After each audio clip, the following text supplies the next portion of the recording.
Welcome back, ladies and gentlemen, to GEC Racing League. The lights of Vegas shine bright on it for everyone, but only one driver tonight will feel like a winner. 3 races into Season 9 in the GEC Racing League NPC Cup Series arrives at one of the fastest and most exciting stops on the schedule. Tonight, under the Nevada lights, the battle continues at Las Vegas Motor Speedway. The season is still young, but the storylines are already beginning to emerge. Drivers are looking to build momentum. Some are searching for redemption, and others are determined to prove they belong among the championship contenders. For 322 miles, speed, strategy, and execution will be put to the test on a track where fortunes can change in an instant. Every restart matters, every pit stop counts, and every lap is another opportunity to make a statement. Tonight's race carries a special meaning as the GEC Racing League proudly presents the Heavenly Melissa Burgos 322. As we honor her memory, the drivers prepare to write another chapter in the story of Season 9. The field is ready, the fans are watching, and the desert stage is set. Welcome to the Heavenly Melissa Burgos 322 from Las Vegas Motor Speedway. Thank you so much, guys. We are up in the booth once again, as always, with your broadcast. I'm Jamie G, and we are going to enjoy a night at Las Vegas. Also up in the booth, we will have Joseph Barrow. As always, he'll be in here in a moment, but we do have Mason Arujo sitting on standby. Mason, how we doing tonight, buddy? Not too bad, Jamie. Looking forward to tonight. Yeah, we are definitely going to have a good race tonight. The Cup Series being the premium series here in GEC, these guys have been putting on an amazing show. Las Vegas is going to be no different, as we expect these guys to be able to perform very, very well. It looks like up in the booth, Barrow is now with us. Barrow, how are we doing tonight? What do we expect from tonight's race? Doing good, and I mean, it's gonna be.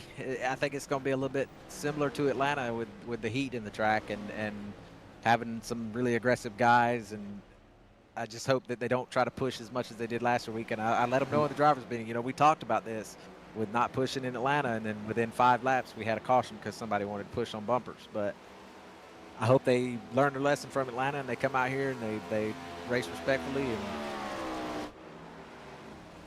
get it done. Well, as 215 laps, it's a long race. Well, as we know, there's very shortage on tires, so if there's any mistakes, early tire changes, it's really not going to work out for that driver. So these guys have to be extremely careful when it comes down to the tire wear. As we've seen already in the past, these guys need to make sure that tire strategy is in play, in their mindset that they will need to strategize on how many laps you need to put on each set of tires. But obviously, these guys are jumping into qualifying right now. Also up in the booth joins us the number 7, Eric White. Eric, how we doing, buddy? Oh, we're doing great, man. Joe hit me up, asked me if I didn't mind hopping in the booth tonight to help with the broadcast, and I told him, of course I would. Well, it's great to have you up here with us. This is going to be an amazing race for the Melissa Burgos 322 at Vegas. A tribute to one of our founding members of GEC back when we were just a simple GTA community. But now here we are on the grandstand of Las Vegas under the desert lights. It's going to be an amazing show tonight, Eric. I hope so. Well, as we get into qualifying, guys, let's go ahead and go over some of the details tonight. Let's get this race info pulled up. Oh no, that says the wrong thing.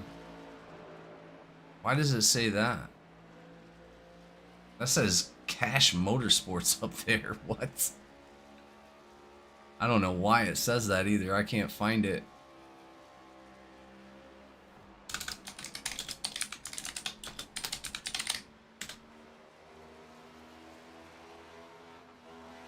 Oh no. Where does it say that at? Just remove it. I can't. I don't know where it is.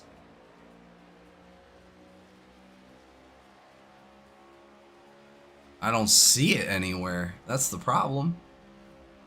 Can you restart it real quick? No. Should be wherever that booth Oh, I image is. found it. I found it. That is my fault, ladies and gentlemen. That is all on me.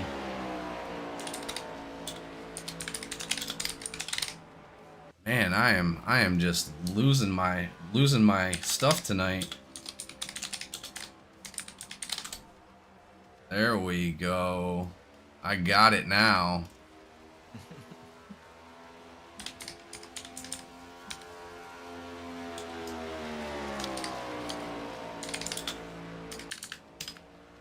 There we go. Much, much better. All right, I apologize, guys. But either way, here we go. Las Vegas Motor Speedway, a 1.52 mile track, 50 miles an hour for the pit lane speed. Track conditions are going to be air temp. It looks like partly cloudy out there with an air temp of 81 degrees. Wind with only 16 miles an hour, as we can see. Track temp all the way up to 122. Scorching out there on that surface. It is going to be a dry surface. Fixed setups. They're going to have 5 additional sets of tires, actually, not 4. So let's go ahead and change that up real quick. There we go. 5 additional tire sets, 1 fast repair, 1 green, white checkered, and it looks like you said how much fuel, Borrow? They're going to have about 40, 45 laps of fuel. They got 70% on the full tank, so. All right. Well, and again, it sounds like tire strategy is going to come into handy tonight. It definitely is. There's going to be some that's probably going to be pushing on some really old tires there at the end, especially if you like Eric said earlier, if you get into some caution situations where it throws them out of their tire strat, with sliding across, messing them tires up. It's going to get sketchy for some, and if some can stay clean and just run a clean race, they'll make it on their tires. But well, before we get into who's qualifying where, we'll go ahead and do the early who's your pick favorite segment of the night, ladies and gentlemen. We'll go ahead and go with Mason Arujo. Mason, who you got for tonight?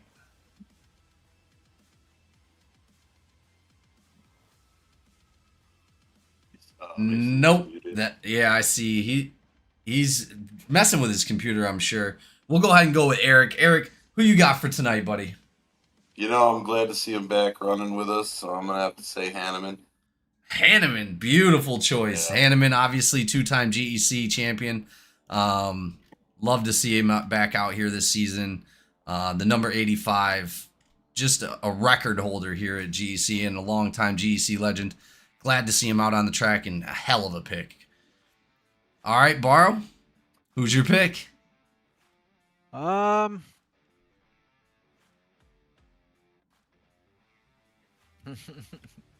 think I'm gonna go away from the number 4 this time and spare him a curse if there is one. Oh, jeez. I think I'm gonna have to go with old Bruce. Darren Bruce? Yeah. I'm telling you, You Darren said Bruce. you were going to get away from him, not put that eagle on him. Well, that's the number 39, not the 4. He's picked the number 4 Right, last 2 races. Last week, he started in 4th and finished in 4th. Oh, man. Well, Joe can't give a man a break. either way, great pick. Darren Bruce, another GEC veteran, definitely has his fair share of wins out here for the North Star PC Cup Series. Super excited to see him in the winner's circle. So a very, very good pick. Honestly, guys, tonight, I think we're gonna see 2-time champion Bryce Boyer jump to the lead tonight. I really think he's got something. He proved himself in both the ARCA Series and the Truck Series last season, taking home both championships. Really fast driver, great strategy coming out of him and those ALR guys. I expect to see him up towards the front tonight. So a good solid pick from each of us. Mason will get with his pick here in a minute. Let's go ahead and take a look, ladies and gentlemen, and see what we got for qualifying. It looks like Garrett Caswell taking the pole position with Benjamin Archuleta on his outside. Benjamin Archuleta coming out of OCS. Caswell from GTCR Motorsports, which they also have a new driver. GTCR accumulates Raymond Hanneman, 2-time champion, and pick of Eric White tonight. So it's going to be really exciting to see what those guys can do together. We got Darren Bruce in 3rd Raymond Hanneman sitting in 4th. Cody Anderson with 5th. Jeremy Gardner in 6th. James Silvers in that 7th position. Jason McCabe in 8th. And it looks like Williams is in 9th with Bryce Boyer sitting in 10th. And that's going to lead out our top 10 for qualifying, ladies and gentlemen. Here in a moment, we're about to get ready to grid up, and you all know what that means. We're going to go ahead and kick it off with our national anthem. We will see you right back.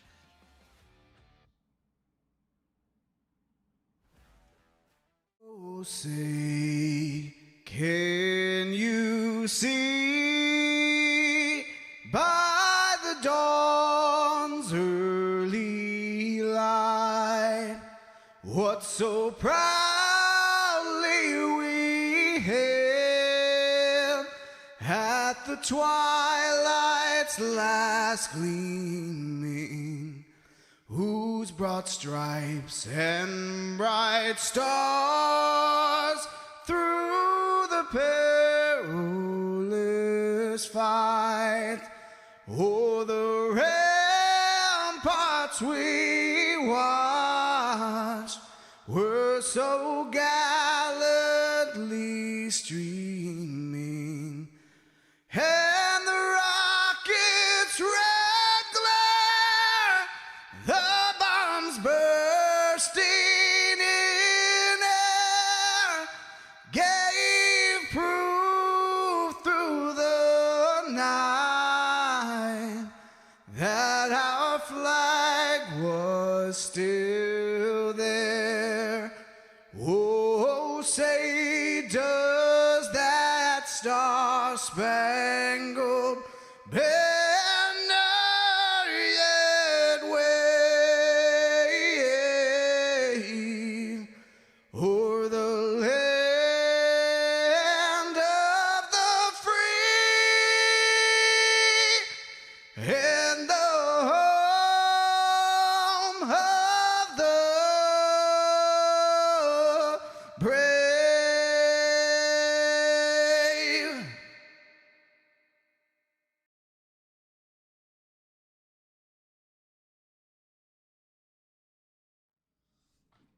All right, ladies and gentlemen, we are back out on the track, and as these drivers begin to grid up, it looks like it's going to be a hell of a race. Like we were saying, those tires are really going to be super important tonight, and those guys are starting to grid right now. We're going to go ahead and go on track, and we're going to go over that grid for you. The front row is Garrett Caswell and Benjamin Archuleta. Row 2 is going to be Darren Bruce and Raymond Hanneman. Row 3, Cody Anderson and Jeremy Gardner. Row 4, James Silvers and Jason McCabe. Row 5 is going to have Mr. Williams and Bryce Boyer. Conell Bolton and Josh McCabe for row 6. Row 7, Shane Cochran and Jordan Marion. Row 8, Kay Dunn and Dakota Osborne.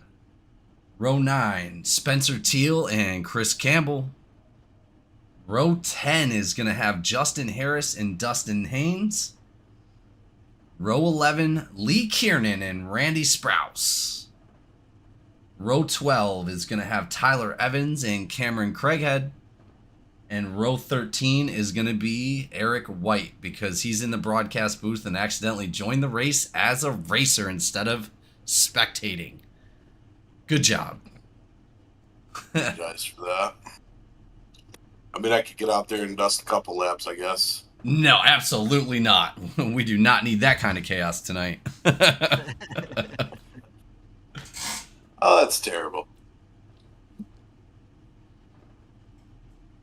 Man, with it being so hot out there, guys, I'm thinking after 15 laps, it's going to feel like these tires are falling off of these cars. I know in the truck race on Tuesday, you could barely get through 10 or 15 laps before you actually started really not being able to corner very well, having to let off the throttle extremely hard, just trying to get around the corner. But man, halfway around the corner, about is when it actually started to feel like you could take the turn properly. But man, they were so close together that there was 3-4 wide almost all night long. So I expect to see a very similar racing style tonight. We're going to see, once we see those tires fall off, we're going to see the cars start to separate into their own groups. But really, really exciting to see Garrett Caswell out here on the pole tonight. I believe Garrett Caswell had won last week's race at Atlanta. Really hard fought effort. Just love to see him back out there towards the front. A lot of confidence coming from Caswell this season. We also got OCS driver Benjamin Archuleta out there in the 51. Extremely fast guys over there in OCS. So we expect to see some show out from them guys this season as well. These guys starting to warm up those tires a little bit. Raymond Hanneman, like we said, two-time champion, normally sitting towards the front end. Last couple races just really did not go his way. So we expect to see a good performance out of him tonight. Darren Bruce also up there, man. Go ahead, Bar. Yeah, Bruce he's been nipping at the door here. I think tonight may be his night if he can keep it clean. Here we go, ladies and gentlemen. Pace car off the track. We're about to go green flag. Green flag is out. Green. Here we go, racing at Vegas. Caswell off to a good start there. No checkup. Everybody moved nice and smooth right into turn one. Yeah, I'd like to see him a little bit tighter coming up to the start there, but they all managed it well. They didn't stack up the field, so This lead Caswell's getting out to right here. it's gonna be easy to do here in Vegas. It's not really a drafting track, so when you get that jump at the start, you can. Oh, we already got one McCain in the wall up there. You can get a little gap between you and the car behind you. Already looking really good for Caswell and Darren Bruce. Darren Bruce creating that small little cushion behind him. He's going to be followed up by Benjamin Archuleta. Archuleta falling back just a little bit, but he's going to be side by side with Raymond Hanneman. Raymond Hanneman working with GTCR Motorsports tonight. Let's see if Hanneman can actually squeeze underneath him and get that position. Hanneman's probably definitely going to push hard to get up there with Caswell and kind of stay that I guarantee they want to stay there all night, bumper to bumper. No matter where they're at on the track, they're going to want to be together. Seen it well, this would be the third race, but both Daytona and Atlanta, they were doing the same exact thing.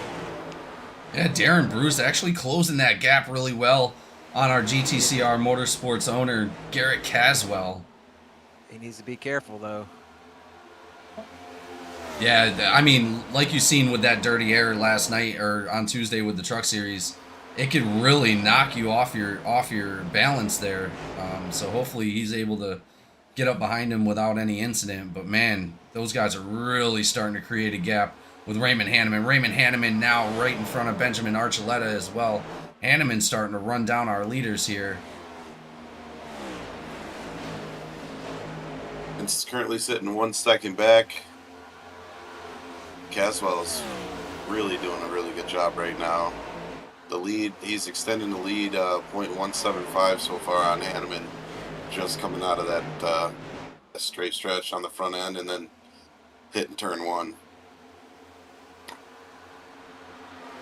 Well, and as we're starting to see these guys file out a little bit, you see a couple of them diving down through. A few different lines we're seeing. That middle line, nobody's really riding that high line, but that little low line, seems like all the drivers are gravitating towards there if possible. A little bit of contact with that Lucas car up into Campbell. Yeah, they get a little spicy back there in the back. Back there, they're running 2 and 3 wide there. Yeah, already seeing that 2 wide. That's going to be the number 8 of Justin Harris with Josh McCabe. Harris able to take the advantage right there. Jumping behind, looks like Chris Campbell. Oh, no. Oh, there it is. That's into the wall. Who was that? That's going to be Archuleta. Probably going to be on, might be on. See what happened here. Cochran. It appears that it is going to be on Cochran. Huge It damage. just gave him a little bit of a push. Gave him a little bump into the turn. I was holding the bump, and then 51 just did not like it, and he went around. Huge damage on that 51. He cannot get that car moving. He's unfortunately jumping to the pits. Terrible start. I believe this will be the first time I've had to say this season, which is my first time with the Cup side, but that'd be the first one on Cochran, I believe. As we come back and take a look, Cochran right there, right on the rear end of Archuleta.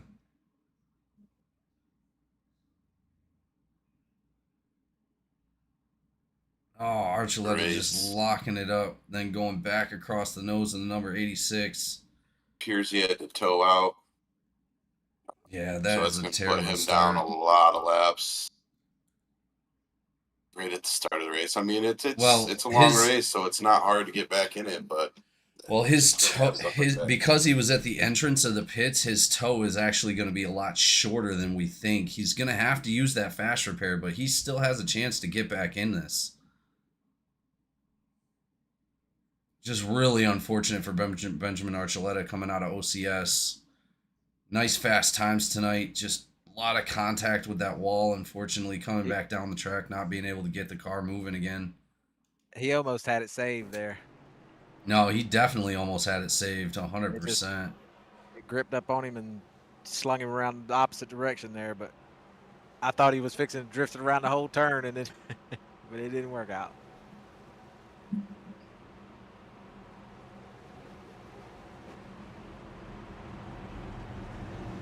Well, that is going to be our first Melissa Burgos caution of the night, ladies and gentlemen.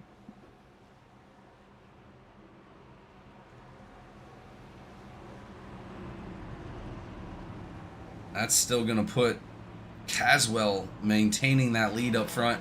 Darren Bruce right behind him. Raymond Hanneman sitting in third. Bryce Boyer now moves up to fourth, coming out of 10th, up 6 spots already. Jeremy Gardner sitting in 5th.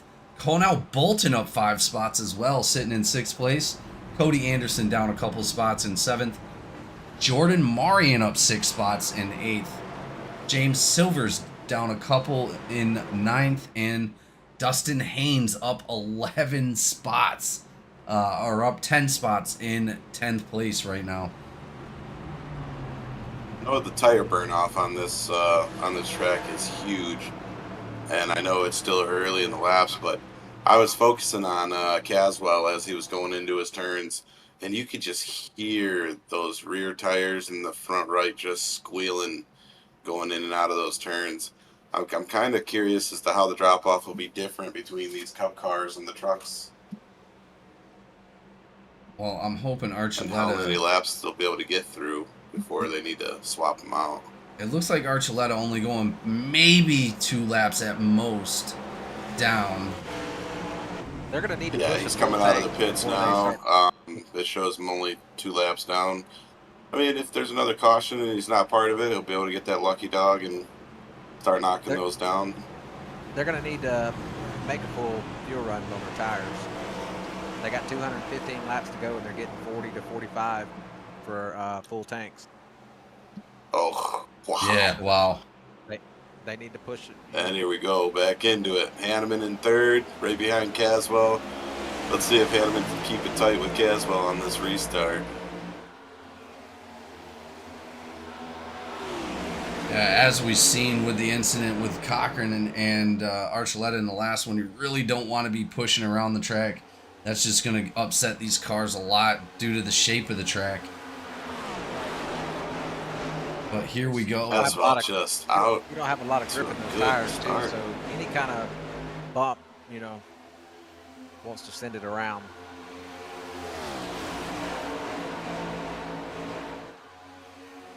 As we get into it, it looks like Jeremy Gardner moving up on Darren Bruce. Darren Bruce having to fight for that 3rd position.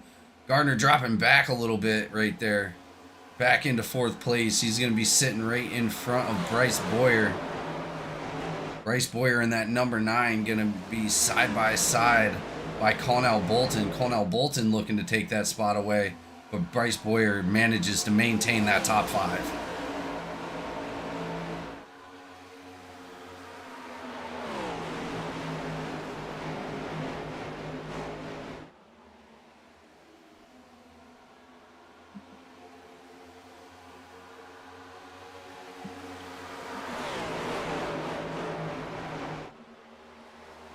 Hanneman's doing everything he can right now in second place to try and just keep pace with Caswell. But he's got this track down, though. Got Dusty and Marion battling it out for 7th spot there. Let's go take a look at that side by side with that number 11 and 3. Woo! Beautiful cornering right there. Those guys are doing a great job of fighting for that position. Back and forth they go. Dustin Haynes just barely edging out Mari and coming out of the turn. I do see a lot, for the most part, on that backstretch. Everybody gave up on that going 2-3 wide, and everybody just hit single file. I mean, you have a few that are out here and there battling side by side, but for the most part, Dusty out of them are completes running the single pass there. file. I imagine that probably hurt him a little bit too, being on that bottom side, pushing as hard as he was there for a little bit. He did it for 2 or 3 laps, so. Yeah, maintaining it way too long is definitely gonna. Oh, and we have a caution, ladies and gentlemen. We have a caution. That's gonna involve James Silver. Question is, was Archuleta involved? That one is going to be, looks like it's going to be on 8 car of Justin Harris there, I believe. Yeah, that's on.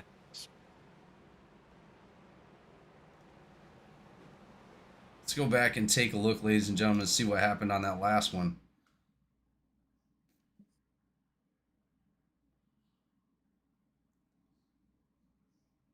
Looks fairly decent coming around right there out of the backstretch into turns 3 and 4. Harris right there underneath Silvers. I don't know if I'd call that on the A car. 4 did drop down with absolutely no room. I mean, The he 4 really car would have to check up hard. The 4 car dropped down clear all day. He never made contact dropping down in front. The contact come in with 8 into the back of the 4. Oh, collecting Campbell as well. Yep. Silvers with a bunch of damage on that number 4.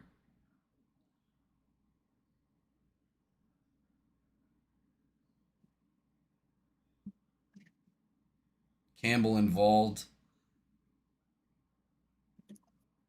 Doesn't look like Archuleta was involved. Archuleta doing a great job of getting down low. No contact for Archuleta, so that is most likely going to give him one of those laps back. But really unfortunate for Justin Silvers. I said Justin. I meant James Silvers in that Mount Silver Supply code number 4. Really unfortunate for Campbell too, guys. He got collected in that.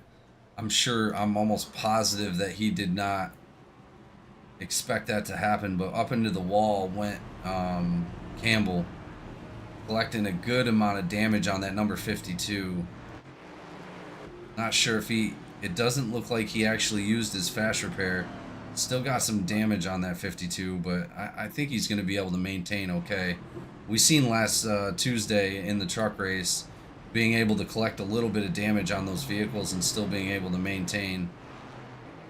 And he's still not... Oh, he is going to go down into the pits now. But they're going to be double file. The lights are going to be coming off that pace car. Looks like Randy Sprouse also in that 17 down in the pits. And as Archuleta gets that lucky dog, gets back a lap on that last one right there, he's going to come down and pit as well. If he collects a black flag, most likely that will be cleared, but I do not see any black flags showing up for Benjamin Archuleta on that pit stop. You got Campbell coming back down too. It looks like Campbell either topped off with fuel or maybe was getting some more of that damage repaired to save his fast repair. Actually, I'm not seeing any more of that damage bar. I think he might have used it. That was a little fast to be getting damage fixed. He may have just topped off with fuel then. No, I don't see any more damage on the car at all. Not the damage I was seeing before. Yeah, that's what I'm saying. He just come out of the pit, so he may have just stopped to get top off on fuel. Yeah.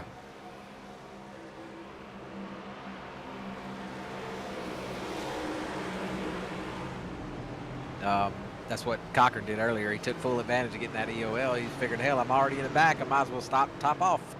Bunch Might of lose any damage. position. Bunch of damage on that number 17 of Randy Sprouse. Bunch of front end damage. As we come back, getting closer to that line, pace cars off the track. Garrett Caswell, Raymond Hanneman gonna battle it out here. Hanneman down low. Here we go. Green flag is out. GTC iRacers leading this pack right now.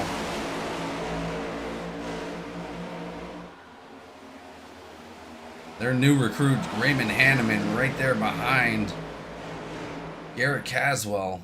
Doing a great job on that restart. Bryce Boyer sitting right there in fourth, getting right behind Darren Bruce. As 3 wide in the back right there already. That's going to be the number 11 of Marion right there in the middle as they start to filter back out.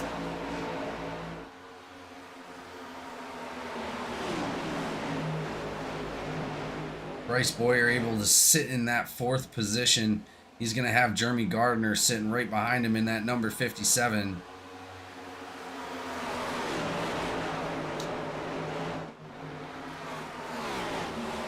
We're starting to see these guys filter out a little bit.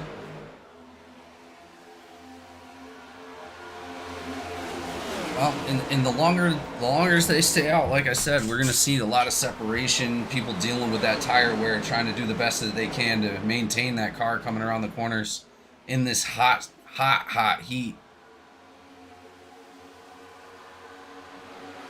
Yeah, pulled it up. Looking at the track temp right now, we're currently sitting at 120 degrees. It's kind of hovering around there, and then I think here in a little bit it'll probably creep up a little bit. So let's see, yeah. Getting towards the end of the race, it'd be at its hottest. It might not creep up but a couple degrees. Yeah, we can take a look at the weather as well. Yeah, definitely 120 degrees out there, man. I mean, that track temp definitely could go up throughout the race. Oh, we have another Melissa Burgos caution.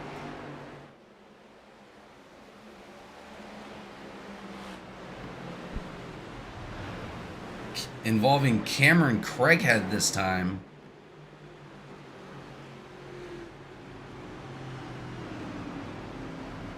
That is going to be on Craighead. He come out of 4 and got loose and drifted up, took out Sprouse, I think it is. Is that Sprouse? Oh man, Sprouse already had some damage on that car too.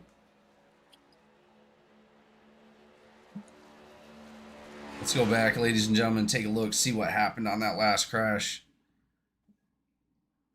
Sprouse way up high.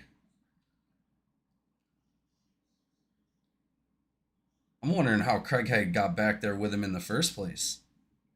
Well, he's been kind of he's been hanging out in the back. I think he's trying to make his race last. He was trying to make a push to the end, but he kind of come up a little bit there, a little hard, and I think Sprouse was right there behind him. May have took the air off of him a little bit, and he got loose and just took him and Sprouse up into the wall. Yeah, you can see swerves coming out of 2. Yes, and just kicked out on him, and that's all it takes, really. That's it. Yeah, did they actually physically make contact before he started getting loose? I don't think he did. No, they never made contact. And that's exactly what we were talking about earlier, guys, with the air, just getting up in front of somebody, giving them that dirty air. It just really starts to cause a problem with the car as far as the aerodynamics go. These guys are trying their best to maintain it, and when that dirty air hits, it just makes it twice as hard to try to get in there and do the turn properly. But we seen it right there. I mean, number 1 got loose with him behind him because of the airflow. I can imagine.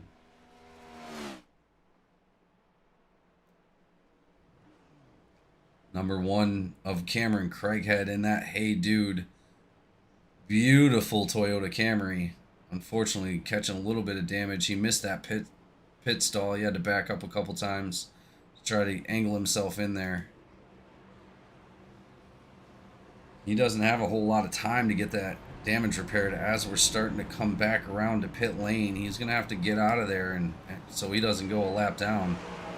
But I believe, ladies and gentlemen, that's going to put Benjamin Archuleta back on the lead lap.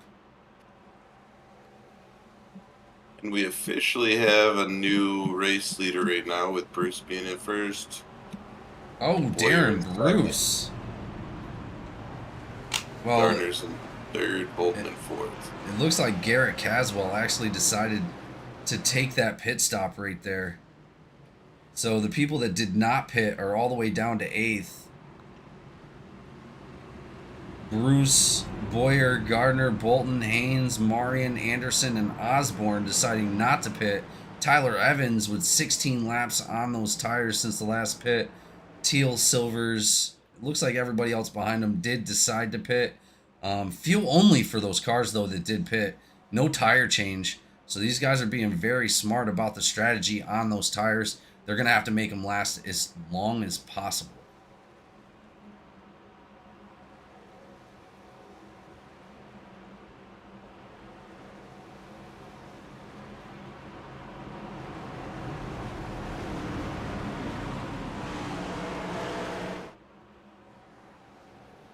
That is going to be our third memorial caution of the night. As we come around the track, we are remembering Melissa Burgos and just dedicating this race to her. Thank you so much for being here. Here we go, ladies and gentlemen. Green flag is back out.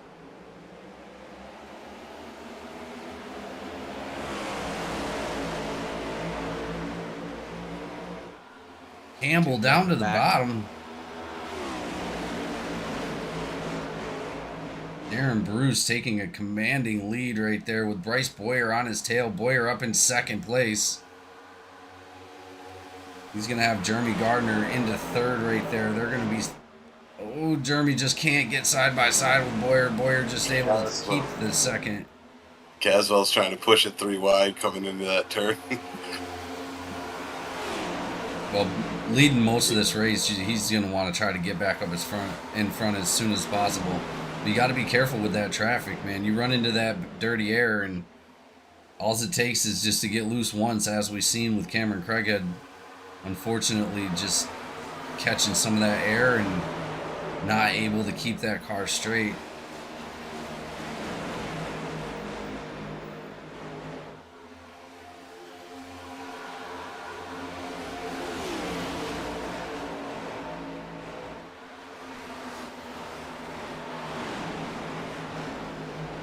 Bruce said, I'm going to come out and throw on some laps and lead a couple.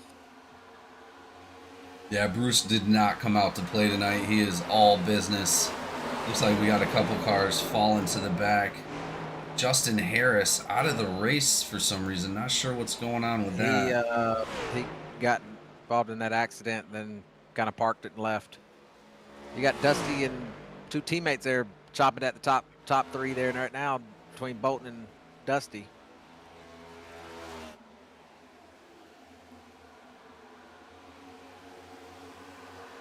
Yeah, It's like Cochran getting a huge run right there too.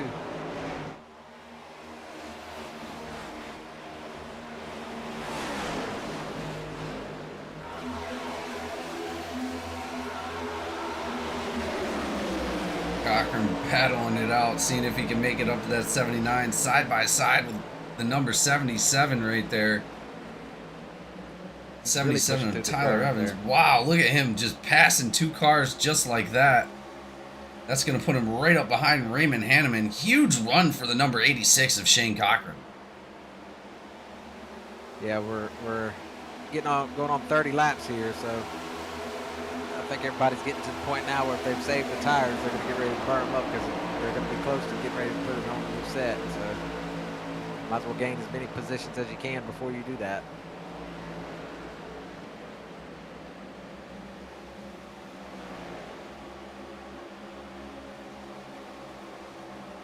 Hanneman looks like he's going to be side by side right there. No. That was a close call. What happened? 4 cars. Oh, 3 wide right there. There he goes. Down into Garrett Caswell right there. He could going. Why are you stopping? Keep it going. Why are you stopping on the track? Keep it going.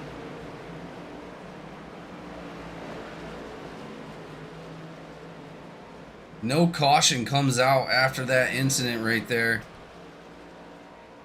Let's go back and take a look and see what happened.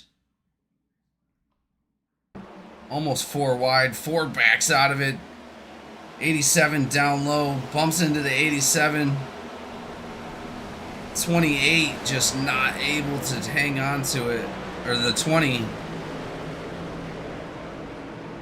Barely missing all those other drivers. Man, that was an incredible save by everybody else, man. I'm thoroughly shocked that they did not. That was not worse than what we've seen right there.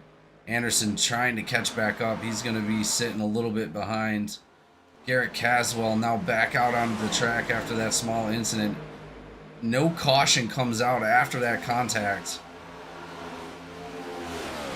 That's going to put a deficit in Garrett Caswell's plans as he sits there behind Josh McCabe in that number 36. Well, I will say this, Caswell coming back up on the track the way he did, he got super lucky that the guys behind him checked up. Check your DMs, Jamie. I have a wired note from Mr. Rougeau.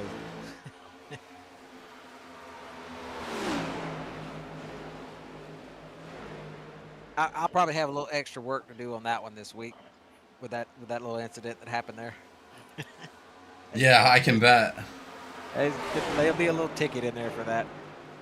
Well, and I can imagine the number 20 had thought that the caution was going to wind up coming out, but unfortunately it did not wind up coming out.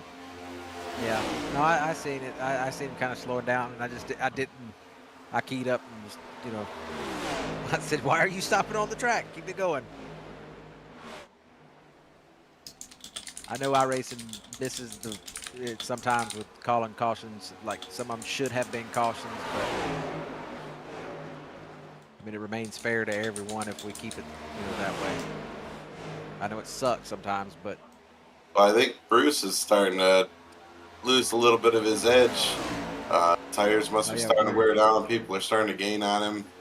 oh yeah, we're getting on 36 laps now on tires.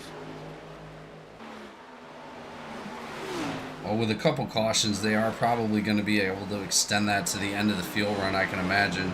And that would be my ultimate goal. I hate to say this, but my pick is running first, but Jamie's pick is chopping at the bit here. And my pick has dropped back to a 6th. Jamie, didn't you pick Boyer? I did, yeah. Oh, he's in the wall. No, he wasn't in the wall. He was just riding the wall. Okay. Maintaining. I thought he was too at first. I thought I heard it. But man, as we've seen, in the ARCA series and the truck series. He did scrape it. He did scrape the wall. Yeah, but dude, I'm telling you. Oh, he gets loose. And he's sideways. And it goes around. There it is. That is going to be a caution right there.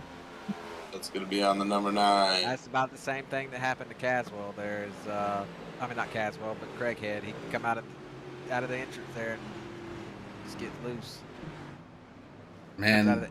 Out of the exit of the turn there and gets loose. Now everybody's going to get them freshies on.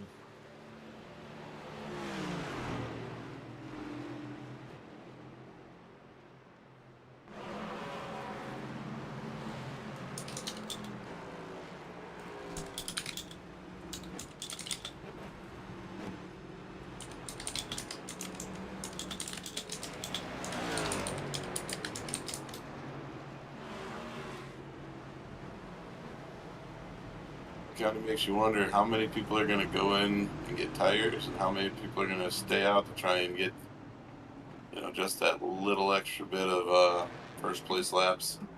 I imagine with being this close to the fuel window, and I imagine there's going to be a lot of people taking tires. If it don't, it's Anderman stayed out. Archuleta stayed out.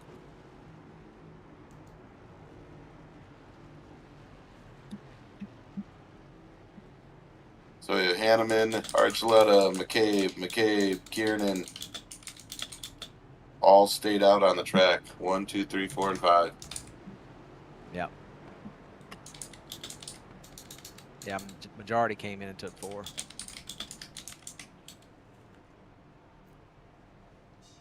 Really unfortunate for Bryce Boyer right there. Doing really, really well too, man.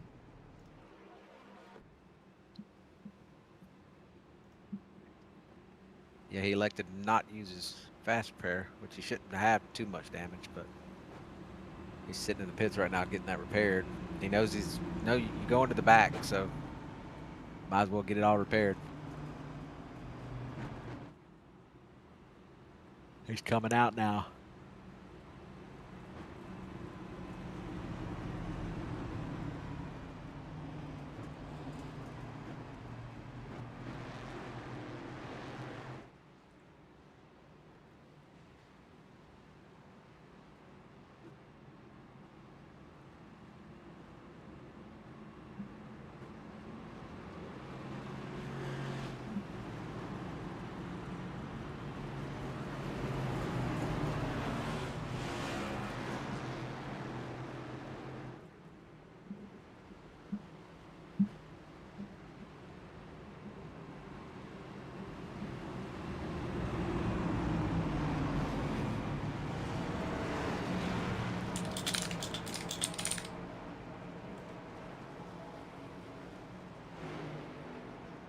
This guy's really got to book it to get around to the field here. They're getting ready to go green here. They'll make it. Yeah, there's still some cars trying to get back around. Yeah, they'll catch him here in turn 3. Looks like the 2011, 17, and the 1 all trying to catch back up. Man, that 17 is refusing to use that fast repair, man. I'm telling you. It's a smart move, especially, So many laps to go. you're on 40. Here we go. Hanneman up front with Benjamin Archuleta. Back up front again. 51-85. Battle it out for this restart. Green flag is out here at Vegas. Hanneman out to a good jump. Now, these drivers, I mean, all the guys that have held first place, they have just taken off, and then they hold first place down until the next caution comes out. So I'm curious to see if Hanneman can lead a couple of these laps, because he's got some competition up there with him right now with Archuleta, really trying to. And here comes Archuleta now. He's pushing on him. They were side by side, and it looks like Archuleta's just got that little extra speed on that top line. Yeah, Archuleta able to maintain it off that top line. Looks like that is going to be the faster line tonight. Archuleta taps that wall real quick. That's going to slow him down a little bit right there behind the number 85 of Hanneman. Hanneman able to gain a little bit of a cushion right there. Archuleta not giving up on that top line. He's going to be pushing hard, trying to get that speed back up again. And there it is. He's right back up behind the 85, man. That top line is really giving those cars some extra speed. And Archuleta and Hanneman are really starting to form a gap in between the rest of the pack.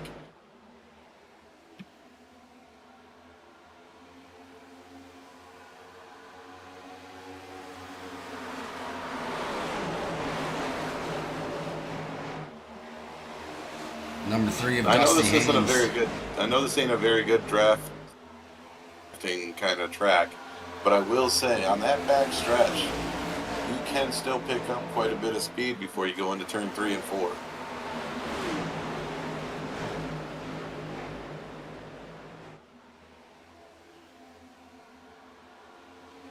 Oh, car on the outside, Oh, we got down one to off the wall. the track into the wall. That's going to be K. Dunn. Hard hit for K. Dunn right there. Let's go back and take a look.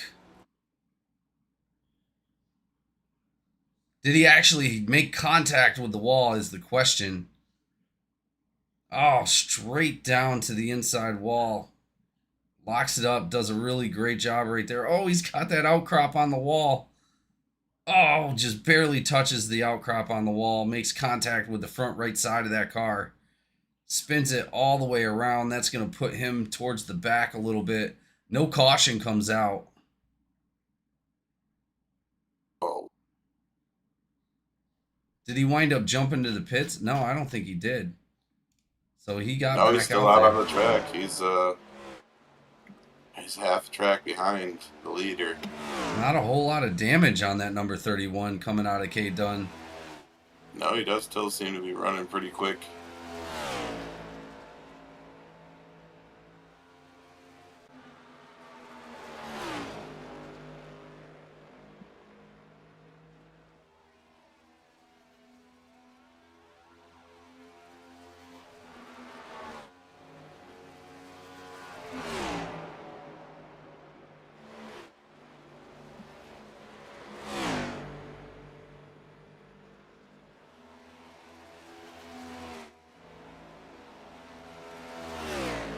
Unfortunate for K. Dunn, but he is back out there running again. Here we go. We're going to jump back up towards the middle of the field here with the number 4 of Harris. Oh, 51 goes around again. Benjamin Archuleta. That's going to bring out another caution.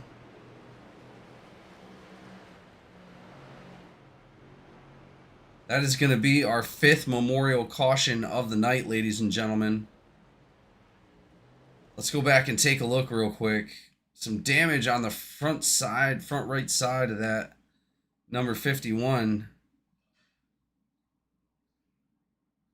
I'm not sure what happened. He slowly drifted up, thinking that he was clear up top, and he just barely touched the front end of 27. Yeah, that's going to be 27 Lee Kiernan.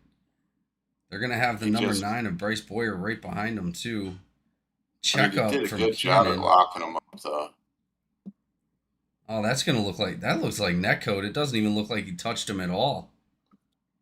There was a small amount of contact, just not a lot, but, I mean, do believe Archuleta was one of the ones that didn't grab tires and stayed out with Hanneman, correct? I'm not sure. I'd have to go back and take a look. It didn't make much contact, just enough. Yeah, I don't know. It definitely looked like netcode to me. I'm not 100% sure. That's going to be up for race control to determine. But as we know, this memorial race here at Vegas for Melissa Burgos. Melissa Burgos, we're going to go ahead and go over her obituary here. Melissa Burgos is born November 4th, 1978. Was called home on Sunday, June 7th, 2006. There to meet her was her mother, Helen, and her dad, John. Left to carry her traditions, her son, Sam Jr., her father, Gennaro, her stepmom, Mercedes, and her sister, Jessica, brother, Gennaro Jr., Samuel, Daniel, niece, Saylee Love, great niece, Mayla Love. Man, I hope I'm saying these right. I really apologize. Nephew, Cyrus, Michaela, and Mathis. Her legacy will live on through her granddaughter, Rosala. Melissa never let you feel alone. She was always a phone call away. Her personality was a mix of a firecracker and humor. She could crack herself up and everyone else in the room. Melissa was an animal lover and adored her cats. She also loved family gatherings. There was never an empty plate when she cooked. She was a huge fan of Latin freestyle. I think that says Latin freestyle. Wow. She loved to listen to, dance, and sing. Most importantly, she loved being a grandmother and found so much joy when she was with her. Services will be held at the Shaker Funeral Home, 764 Farmington Avenue, North Britain, Connecticut, 06053 on Friday, June 26th, 2026 from 3 p.m. to 5 p.m. To share memory or express condolences to the Burgos family, please visit theshakerfuneralhome.com. Again, I am sorry if I messed any of that up, guys. I really apologize. But tonight is extremely important, and we appreciate you being here tonight. Lights are going to be off that pace car. The number 57 of Jeremy Gardner up front with Raymond Hanneman. Colonel Bolton right behind him. Garrett Caswell back up to the front. Green flag is out.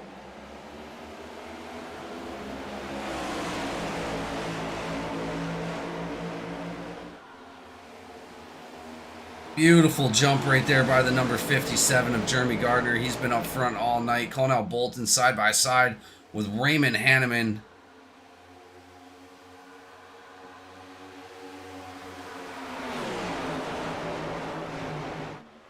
Garrett Caswell is not going to give up very easily now that he made his way back up towards the front.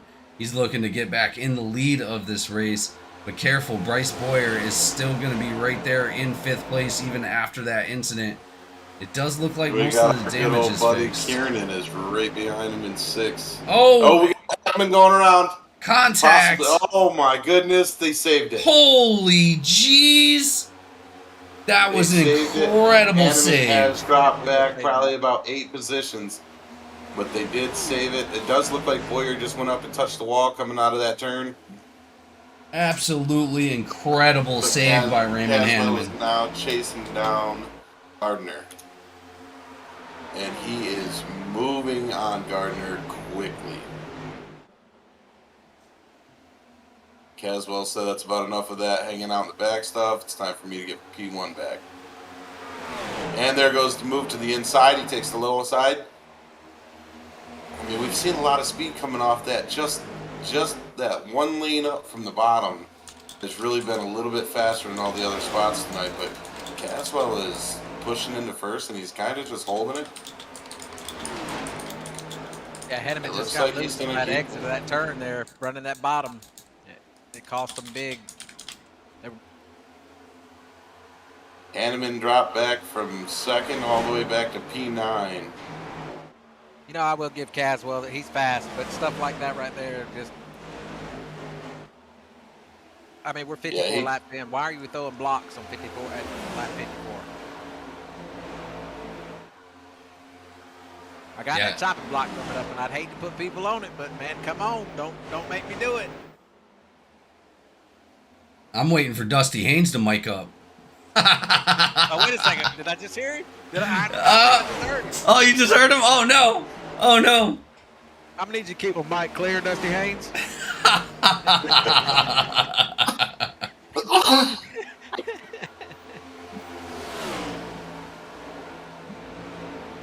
Just make sure you don't. Because I forgot all about it. You jump back in there and you tell him right now, I better not hear you mic up again. Give you an EOL penalty. I'm just messing with him. He had all the reason in the world to tell me to shut up last Tuesday. So. Oh yeah. Well, I mean, in all fairness, what you end up finishing with down 88 laps because of some of the shenanigans that were going on in that race. I mean, don't get me wrong, it was a fun race. I had a good time. I finished three laps down. Still managed to finish in P18.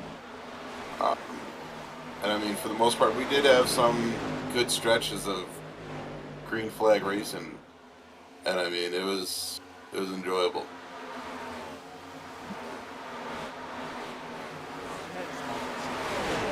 It did. I can agree to that.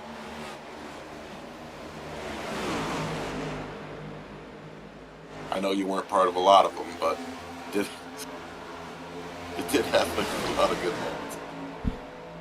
Man, a lot of crazy pack racing going on towards the back. 12th all the way to 20th, it looks like.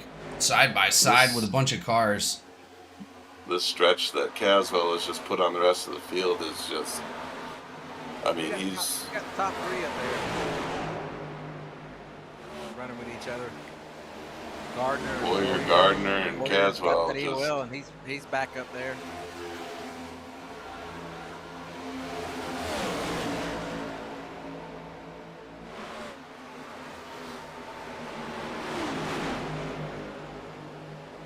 Well, we do actually, guys. We have some onboard cameras tonight. It looks like onboard cameras for Conal Bolton and Josh McCabe. Who do we want to go on board with first? Get in with one of the McCabe boys. We'll go ahead and jump on board with McCabe real quick. Let's go ahead and find Mr. Josh McCabe. Josh McCabe sitting back in 17th at the moment in that crazy pack. That's going to be a good onboard. Let's go ahead and check it out in car with him.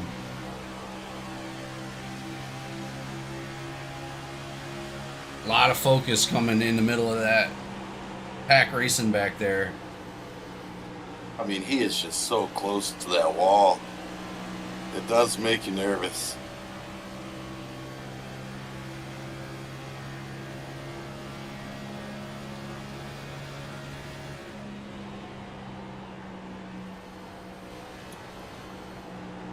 Yeah, he's going to be sitting right there behind Chris Campbell in that 52. Campbell incurring some of that damage earlier on.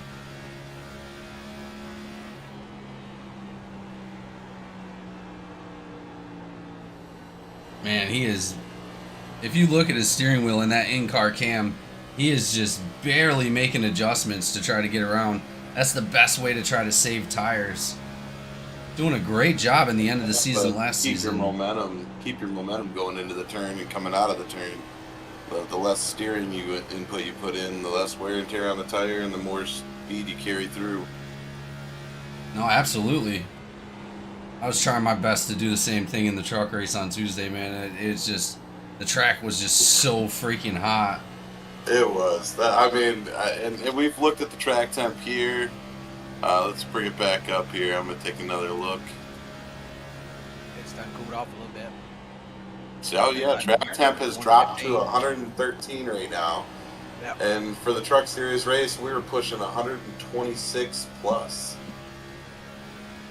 So our tires weren't making it, but, you know, a good 25, maybe 30 laps.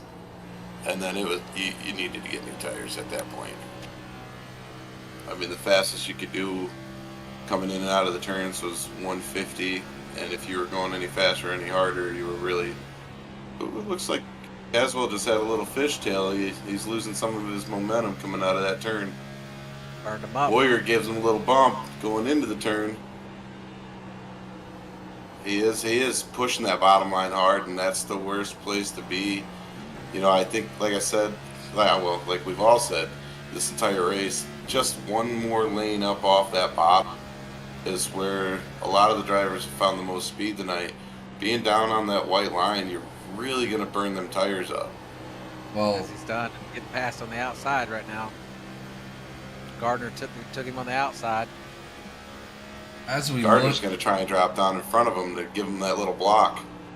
as we look at Cornell Bolton downshifting in the last turn, looks like he's not doing that again. He might have did that just to avoid that wall contact. Riding in fourth place, right behind our leaders, Bryce Boyer, Garrett Caswell, and Jeremy Gardner. We're going to go ahead and jump back out of the car here in a second just to go check out and see what's going on up there. Ooh. Gardner trying to throw a block on Caswell and almost Caswell got can't a make a little pass bump. without making contact. Caswell's getting down back against the white line again, and Gardner touches the wall. Yeah. Caswell underneath the line, just able to maintain that speed. And these two are just fighting neck and neck here. I mean, you think one's going to get an edge, then they come out of the turn, and then the other one just shoots right back up door to door coming through the last three turns for each other. Well, don't count him out. Bryce Boyer right there in that number 9 riding that high line. I think Bryce is back there. When you run that bottom, you burn up that right front. You get on that high side, it goes to the rear. So I think he's up there giving his right front a little bit of a break, and you'll probably see him. You'll probably see him run a little harder here in a few minutes. If Animan going into the pits. He probably got some damage and used up his tires a little bit more because of that spin earlier. It doesn't sound like people were letting him get down off the track and down onto the apron here. Well, if he's Let's pitting, he see, needs to be on the inside, not on the outside. Yeah, there he Checking to goes. see if he makes he did go into the pits. Oh, he locked it up a little bit. No black flag for Hanneman coming down in. Did he get down to speed? Yeah, he did. I don't see a black flag. He Well, I did know come in when there I hot. came in speeding, it gave me a yellow and gave me an EOL, and then a caution flag came out. I ended up going down a lap. Randy Sprouse also following him down into pit lane.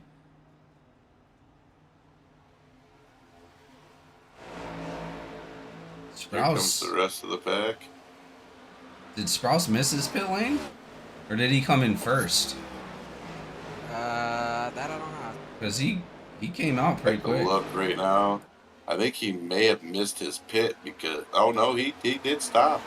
All He right. did stop. Looks like he grabbed 4 and got out of there quick. Yeah, he sure did. He grabbed 4 tires. Well, as we jump back up to the front here with Garrett Caswell, Jeremy Gardner, and Bryce Boyer. Looks like we're missing Ryan Moutre tonight. Looks like Hanneman may have some optionals. He is just now starting to get some work done on his car, and he is just now getting out of there. Hanneman will go down the lap from that stop. Well, as it stands, Cameron Craig had Raymond Hanneman, Randy Sprouse, all going a lap down, unfortunately. 2 GEC champions. Back out to the front. Oh, contact with the wall. Bryce Boyer right there.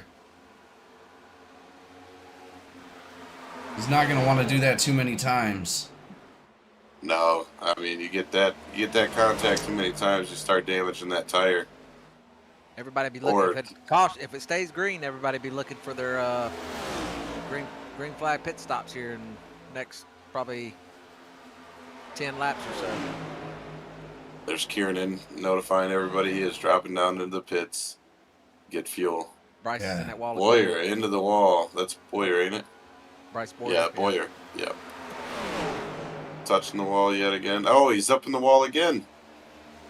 All right, dude, I'm telling you, somehow he likes to ride that wall, and he can maintain the speed. He's still just as fast as ever, sticking right up behind there. He's staying in third, right in front of Jeremy Gardner.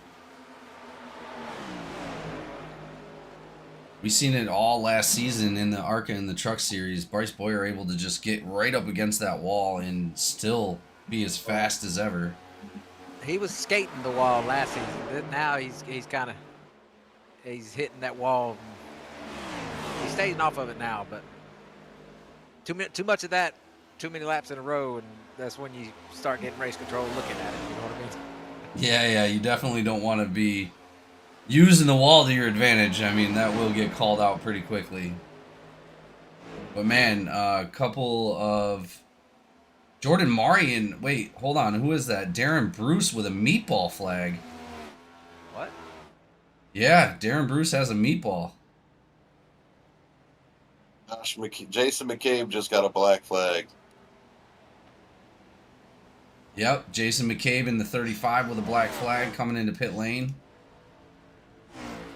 Darren Bruce, I don't know how he has a meatball flag. Did we see what happened? I'm going back to check on it right now to see exactly what was going on there for He him. got loose on his own. That's why it didn't cause a caution. I imagine, Smacked yeah, the wall that hard. he definitely used a fast repair. Black flag is gone as he comes back I've out. gone back 3 or 4 laps so far, and I don't see any contact with the wall. He's been driving pretty smooth. Do you think he downshifted? Do you think he money shifted? Oh, I mean, he never made contact with the wall.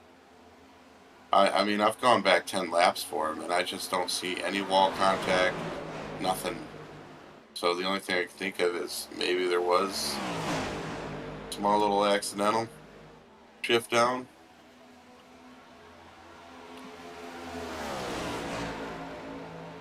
Well, either way, we're still live up in the front of the pack with Garrett Caswell, Bryce Boyer, and Jeremy Gardner.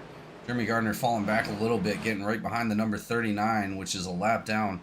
39 of Darren Bruce coming back out after that meatball flag. He's going to be trying to look to get that lap back. He's going to be on fresh tires, so he's going to be able to blow right by these guys. No problem on that bottom line as he gets his own lap back. Ooh, a little bit of a wiggle coming out of that 9 car. Bryce Boyer Yeah, they're all wiggling up there. Oh, there's contact between the 9 and the 87 of Caswell. That's what I'm saying. That they like to chop noses off, and that's going to cost them big. I'd rather make a clean block than I would to get my nose chopped off and put myself into the wall and ruin my own race like that. I don't understand it. I will say this, I don't want to say it, but this is a good stretch of green flag racing right here. You said it. Now you done messed it up. I know, I had to say it. But I mean, when Cochran was running our our broadcast for our truck race this week, he did really say, we did have a good, I think it was 30 laps with no cautions, no almost cautions, no nothing, just straight up green flag racing. Everybody was just really trying to get it.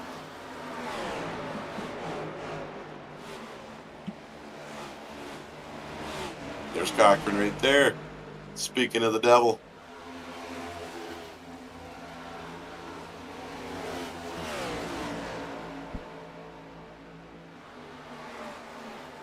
Yeah, you're at lap 81 now. We'll probably see a big chunk of the field start coming in here pretty soon. I imagine your 3 leaders going to stay out to the last lap. Yeah, these three are just not trying to give each other an inch. I mean, they're going to end up hitting together.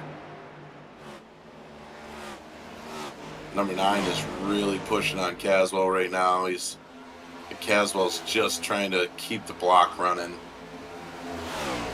Boyer trying to maintain it, stay off that wall right there. Came real close. Here, but he's going to get racing with Gardner. You can see these guys are really starting to slow into these turns, running on these old tires. Bryce will get a run here, but he's going to have enough of it. And there he is, throwing the block again. He's constantly letting Caswell know, you keep on, and that's going to cost you. I mean, it is going to be a matter of time. Boyer did just touch the wall yet again. I mean, these guys are going to have to get in for fuel, get in for tires, possibly some optionals. Oh, he didn't give Caswell a chance to throw a block that time, and he's taking first place from him. Bryce Boyer, I'm telling you. I don't know if he'll make it. High side 1 and 2 ain't really quickest right now with these guys. And Caswell slides up in front of him. Ooh, check up from the 9 right there. That's going to put this 57 on his outside. Caswell just doing everything he can to maintain first place Bryce right now, off. throwing blocks. Coming to the pits. Oh, he got locked. Oh. He made it. He made it. He's probably going to need quite a bit of optional repairs for as many times as he's touched that wall tonight. Yeah, but if I'm him, I'm not taking him on a green flag stop. No way. Not especially if I'm still running that fast. You get your tires, you get your fuel, you get out of there. Worry about it on a possible caution. Really hope he didn't. And now we have just lost Gardner. Gardner drops down in to take his pit stop this time around. Yeah, that's going to leave Garrett Caswell out there by himself. Out there running alone. Man, his fuel is running low. 185 miles an hour on those front stretch. Yeah, but that fuel is running real low. He's going to have to come down. And again, what's the balance are you going to choose? Because right now, I believe you're going to be running 1 second to 1.5 seconds slower than the people on fresh tires. How much are you going to lose compared to the people that are coming in early? And as he decides to go around another lap around. Yeah, see, I think that's where he messed up at. He should have when he knew that they pitted, he should have pitted 1 lap after them, not give them extra laps on them fresher tires to walk him down. Yeah, because they're gonna walk him down for sure, and then he's gonna go to pit and he's gonna go down. He's got the most distance between them two at 1 lap after they pitted. I think he's coming in right now. He's coming in now. But like I said, he should have done it on the last lap. Boyer's done closed a little bit of that gap between them. Well, and we've seen Boyer just win races just off of his pit stops alone. And I'll tell you, great strategy coming out of Boyer. I guarantee you that gave him 3 seconds on Caswell. Easy. Now, a name that we have seen jump from the front to the back to the front to the back, Archuleta, is our new first place position leader. Yeah, good for him, man. When's the last time he pitted? Coming from 2 laps down, Archuleta doing a great job. The I last don't know when the pit last stop, time he pitted, but he's going to need a pit stop Hold here on soon. one second, his I'll tell you. fuel is low. He's got 40 laps on those tires, as well as Chris Campbell sitting in 2nd place. A. Williams also with 40 laps on those tires. K. Dunn with 40 laps. Tyler Evans with 49 laps as Tyler Evans comes down in right now. His pit stop. Yeah, as you see, Boyer and Gardner both are now ahead of Caswell. They're right there with each other, but if Caswell would have pitted a little sooner, he may have come out right there in front of him.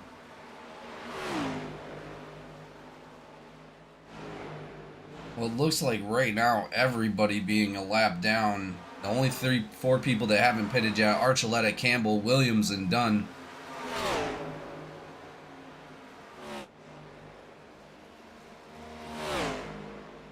I think Gardner, Boyer, and Hanneman are just waiting for Archuleta, Campbell, Williams, and Dunn to take their pit stop so they can get off that 1 lap down. The whole field is down 1 lap right now, other than those top 4 cars. Well, and it's looking like Boyer is sitting behind Gardner. Gardner just with a slight advantage over Boyer, taking that pit stop 1 lap earlier. That's just going to put him barely in front of him. But Garrett Caswell now on the side of Raymond Hanneman. Raymond Hanneman losing that spot to Garrett Caswell on those fresh tires. Garrett Caswell, like I said, he's now going to be about 2 seconds behind Jeremy Gardner, and that's all because he decided to take it 2 more laps. Race control's got to step away for just a second, okay? I'll be right back. Good to go.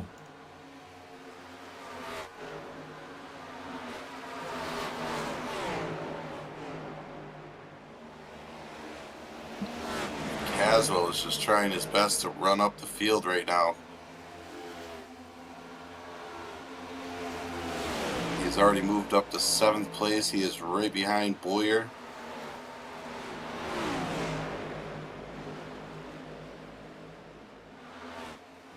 Yeah, Archuleta's still out front. Campbell right there in 2nd place. A. Williams in 3rd, and K. Dunn still in 4th. Those guys still have not decided to come down and pit yet.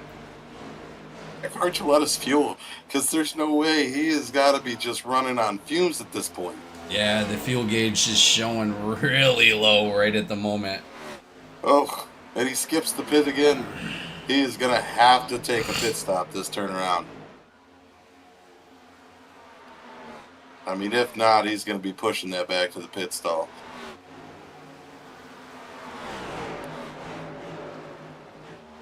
As we can see from his lap chart, man, he's just front to back, front to back, front to back. As Archuleta comes down into the pits. There he goes. He knew it. If he was going to try and push another lap, he definitely probably would have been pushing that car in. That's going to put the 13 of A. Williams in the front right now. He's going to have to come down into pits as well, as Raymond Hanneman is coming back to get his own lap back. Gardner, Boyer, and Caswell all getting their laps back already. Ooh, Hanneman gets loose coming out of the turn. Almost touches the wall, almost hits Williams. Well, the last thing Hanneman wants at this moment is some kind of fluke caution to come out. That's going to stick him behind the leader. He's trying to get around that leader right now to be able to get that lap back, so that way if caution does come out, he doesn't have to drop to the back. And he does it. Cornell Bolton will be the next one looking to get that lap back.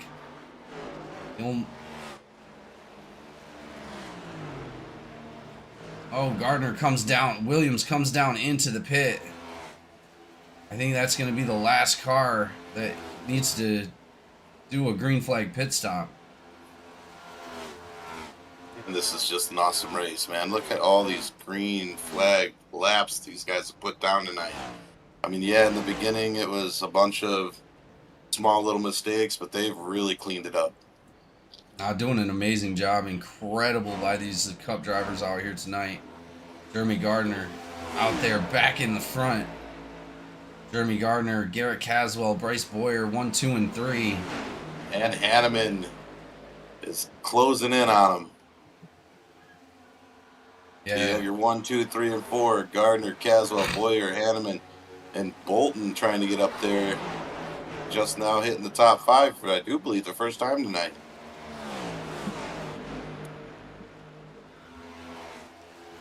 Well, it's showing right now. They qualified Hanneman and P11. Bolton. Hanneman and Bolton. Can you boys hear me? Yeah, we got you, Mason. Yes, Mason.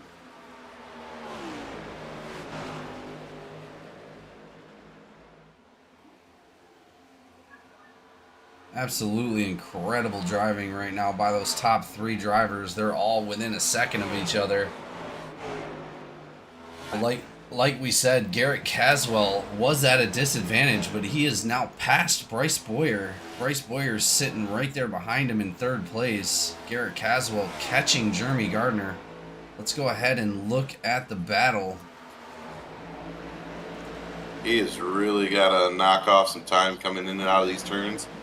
And Gardner's really got to block, kind of like the same way Caswell was.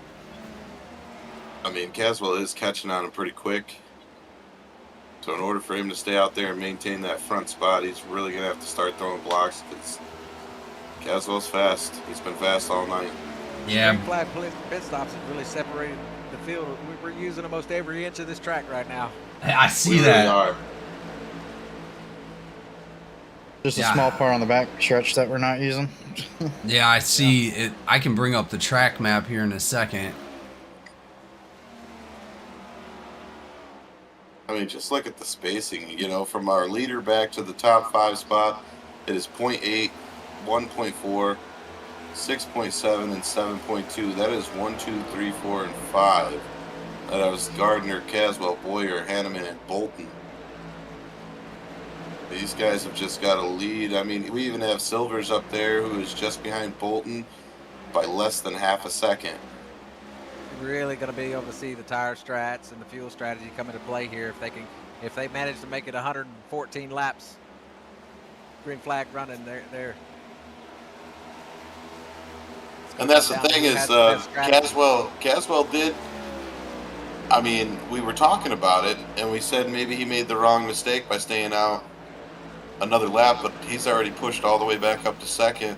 Yeah, but the question is how hard did he have to push to get to where he's at right now? Is he Yeah, that's burning up also his tires true. Trying to get where he's at. But if he'd have came out before ahead of them, then he wouldn't have had to push as hard to get to where he's at right now. That is He true. would have been able to make them tires last a little bit further, and also, you know, if he was But you able also to- got to think: did he mess up earlier? Did he accidentally take a set when he didn't need a set, or has he just been running straight 40+ laps on every set he's had tonight? I mean, he's Is there a way probably to check got that? strat. He's gonna hold that strat probably throughout. If it goes green throughout the whole race, he's gonna run. He did probably make a little his contact fuel. with that wall just now. He's probably gonna run his fuel all the way down and then pit.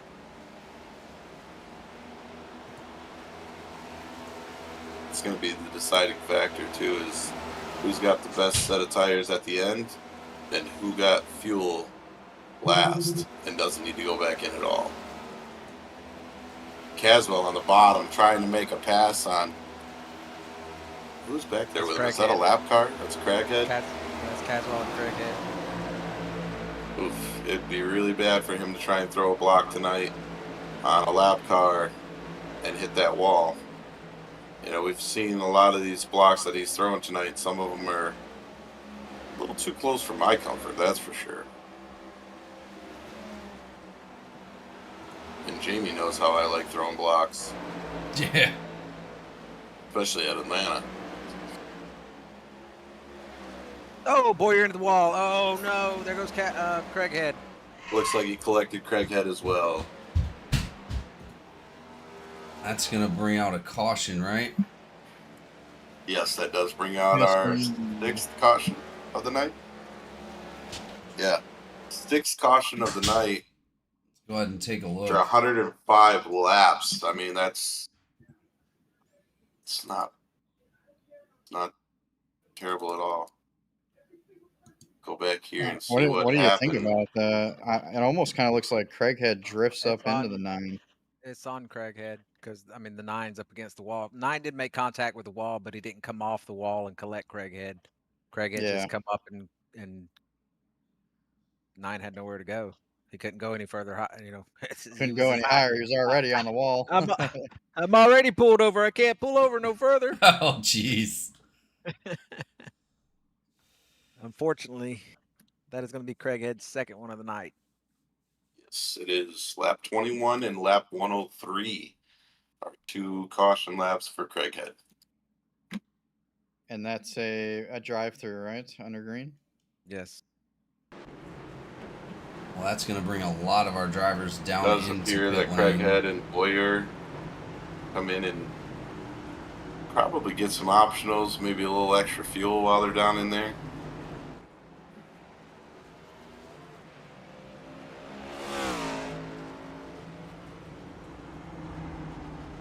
Oh, you said he has a drive-through under green?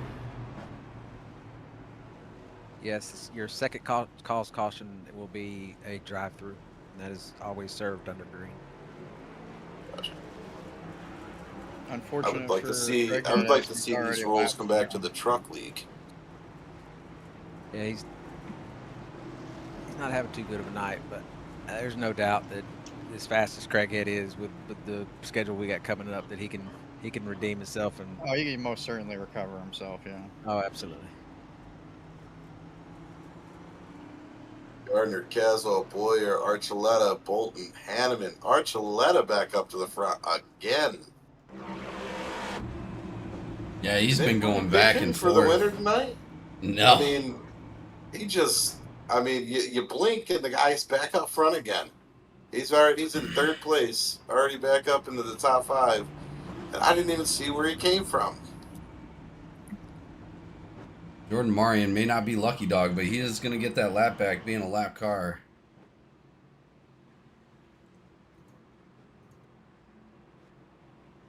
Probably smart by the number 11. Some of the pitting definitely helped out Archuleta on that one to get him back up there.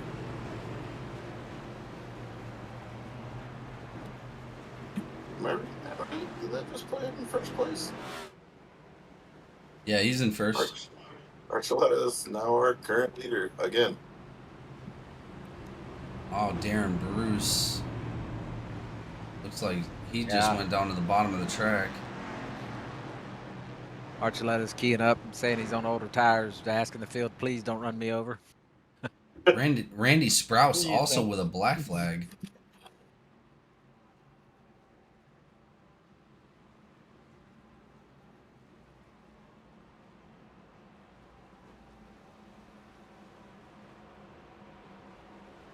Well, and that is going to be our 6th memorial caution of the night. There is, if anybody would like to help, there is a GoFundMe in the chat right now for Melissa Burgos. If anybody would like to help the family out with this hard time, that's where you're going to be able to do that. Again, we appreciate you guys showing up for this memorial race tonight, and it's been a hell of a race. Lights are off. Pace car off the track. 79 and 51 going to battle it out. Archuleta and Osborne. Here we go.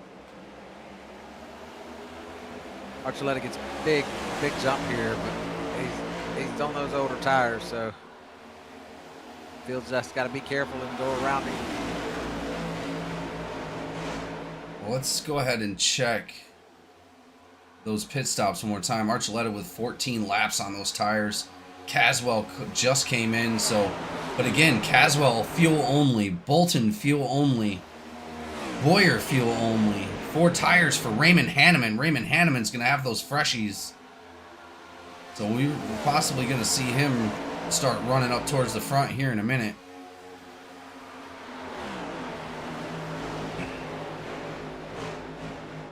That's Gardner sneaking up on the backside of Carnell Belton right now.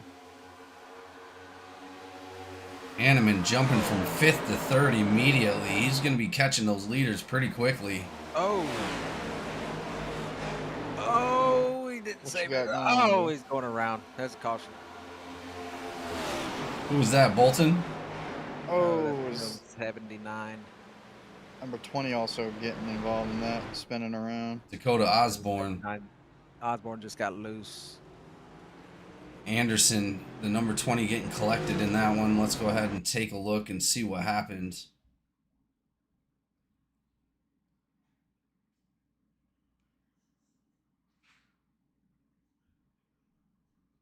Oh, I can't tell. Did the 77 get into the 79? No, 79 just got loose. Looks like it started with the number 79, yeah. Yeah, Just got most definitely loose. 79. Well, that's that. Went into that turn and started sliding. Just on exit there. He's either on cooler tires or Oh, 2 drivers just barely making it out of that. Yeah, Lee Kiernan being one of them. Whew.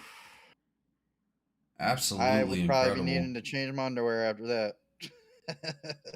Yeah, I mean, it didn't look like the number 20 took a whole lot of damage from that. And the 79 didn't look like he took a whole lot of damage from that wall or the contact. Bunch of brushes up against that right side of that number 79. That Oreo Rowdy 79. Yeah, 20 took that initial hit and went up into the wall kind of hard. But Oh, the 20 hit the doesn't wall look after like- that? yeah, when he spun out up front, he went up into the wall there. But it doesn't look like he got too much damage from it. But who knows what's going on in that wheel well right now. Yeah, that's true. Any kind of tire damage or any kind of offset, it's really going to burn those tires up even more than they already are. Black flag coming from Randy Sprouse. Not sure what he got that black flag for.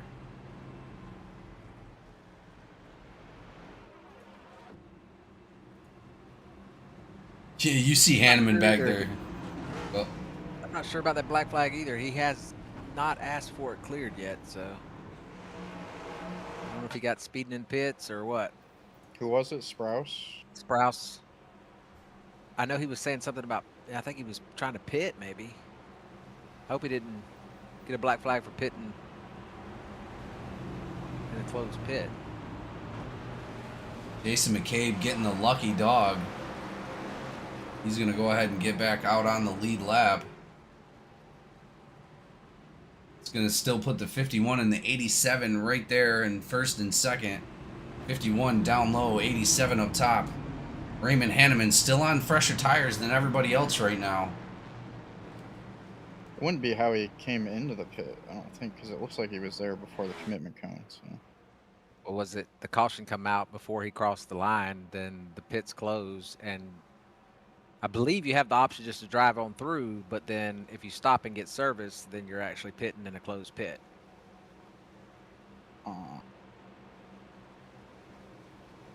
Yep, happened to me on Tuesday. That must have been what it was, because everything else looked pretty solid there. So Yeah, it happens. I mean, I guarantee you, if it happened to me, I would do the same exact thing. I would not think to myself, I need to go on out, don't pit, don't get service.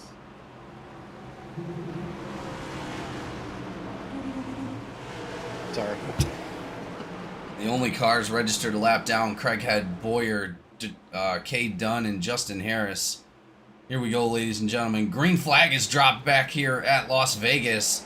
It's going to be a battle. That outside line just not able to get it together. Hanneman going to be right there on the inside, leading the inside line now.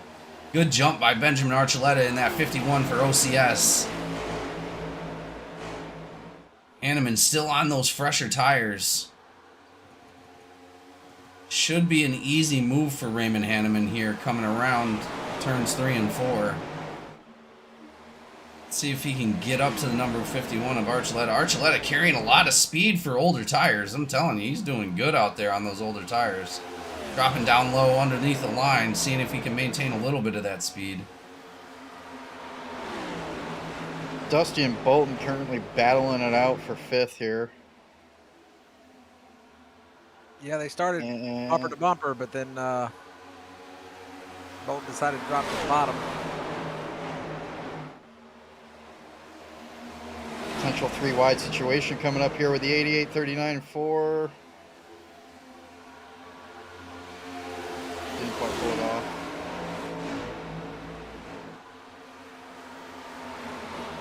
Yeah, James Silver's back up to the front after that incident earlier on in the race. He's going to be riding outside of the number 3 car of Dusty Haynes. Dusty Haynes moving in towards the top 5 again tonight. Oh, Garrett Caswell getting loose right there, able to recover it. That's going to put Caswell up into the wall a little bit. He's going to lose a few spots after that. Yeah, those tires are super heated now. Yeah, he's going to have to be real careful. He doesn't get loose again. You're going to have to cool those tires down. Tire management, obviously a big issue here tonight. Oh, Dusty. Whew. That's a close one. Oh, and like we said, Hanneman on those fresh tires, able to get around Jeremy Gardner. Benjamin Archuleta as well. Benjamin Archuleta dropping back to 3rd place at the moment.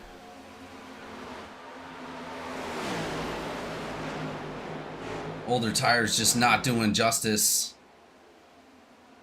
Randy Sprouse heading down into pit lane. Oh, we have somebody down to the bottom of the track. Who was that? That's Caswell. No, it wasn't. 77 and the 52 and the 87 all collected in that. That's going to involve T. Evans, Campbell, and Caswell.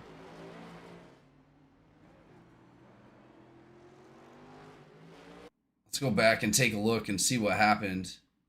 Looks like the 87 and the 18 both door bang. 18 comes down on the 87. If you go back and watch the entry to turn 1, you'll kind of understand what all happened here. Yeah. Yeah, but it looks like even after the entry right there, it looks like everything went well, and then the 18 just comes down into the 87. 87 falling behind. Okay, so 87 kind of... Yeah, they maintained it after that entry. He dove under the 18 into the corner. Yeah, but they still made it out of the corner. It didn't actually cause until the 87 or the Well, it had caused him to get a little loose, it looked like. No, they kept it. They kept it. They were fine, and then the 18 comes down and grabs the quarter panel. This is going on the 18, but this is that hardcore pushing to the front that I talk about with Caswell and other people that is just causing issues. And this is one of the things. Dive bombing that corner, knocking the piss out of somebody. They get irritated with you and they don't give you no room, and shit like this happens. Yeah, definitely not the first time we've seen that this season. Through this race, I have watched Caswell make contact with almost every single car. When he comes through the field, he makes contact with every single car he passes. And there's no reason for it. He's way too fast to be driving like that. These drivers. And I hate to call him out like that, but man, it's uncalled for. Some of these drivers just have to relax on the track. They don't know how to.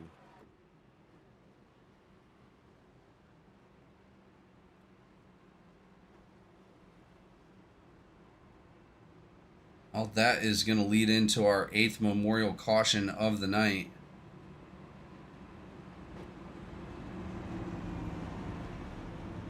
Mason, have you reached out to Mega to see if I was pronouncing his mom's name correctly? I will reach out to him, but I'm pretty sure he got it. He initially had sent us a message in the stream saying, "Appreciate you guys, have fun." Yeah, I did see that. I thought that was him. Spencer Teal getting that end of line for that last caution right there, coming down into the 87 after a little bit of door bang coming into the turn with Garrett Caswell. And like you said, you're right. It upsets drivers. They don't want to give you any room because, man, if you just sort of like pushed me out of the way, even though we maintained it, I'm going to do the best I can to see if I can slow you down a little bit. It just wind up causing that contact.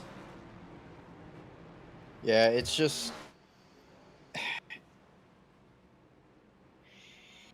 lot of these veteran drivers just need to understand that they have to. You can't be pushing around every single corner. Obviously that's the game, but I preach it in every drivers meeting, and I preached it in the preseason drivers meeting. This year is going to be about respect. It's going to be about, and I told everyone that we're going to have these reviews, and we're going to look at people, and there's going to be names. There's going to be big names that are not going to get invites back to Cup for that reason right there. Running drivers it's just disrespectful. Period.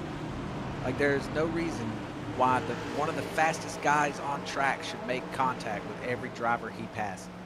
There's no reason for it, other than just wanting to be that aggressive guy. And I've preached it.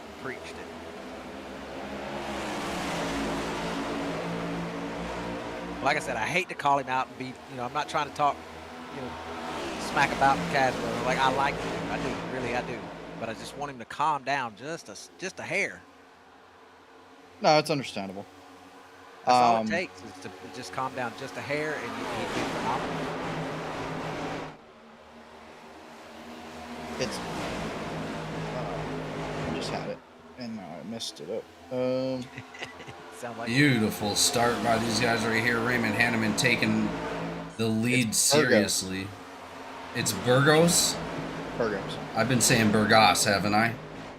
think so. Yeah, but that's all right. He said close enough, so we're good. Oh man, I'm so sorry, Mega. I am so sorry, buddy.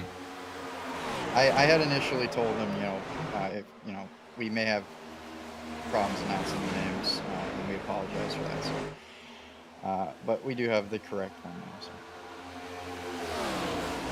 Well, either way, thank you for letting us put on this memorial race, Mega. We really appreciate you, and we just want to make sure that we show how much you mean to us, and we're with you during this hard time. Hanneman with that beautiful cushion right there in front of Jeremy Gardner in second place. Jeremy Gardner's sitting on a little bit older lap tires. Actually, Gardner on the same lap tires as Hanneman. Hanneman, Gardner, Silvers, and Bruce all on the same lap tires, with Colonel Bolton also in sixth, all on 18 laps on those tires. Garrett Caswell now with only 5 laps on those tires. They still have 90 laps to go. Who saved the tires is what it's gonna come down to, guys.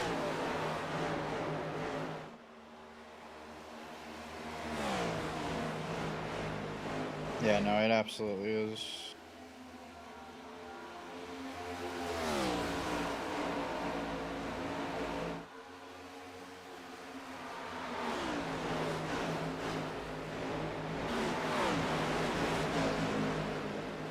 A lot of shout outs for Garrett Caswell in the chat, Mama. And it looks, man, how do you say that name? Tali? keep my radio clear.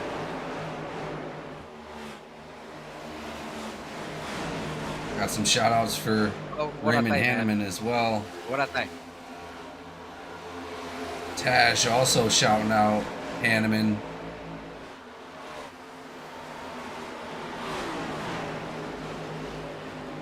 Hanneman with a bunch of love in there. Garrett Caswell as well.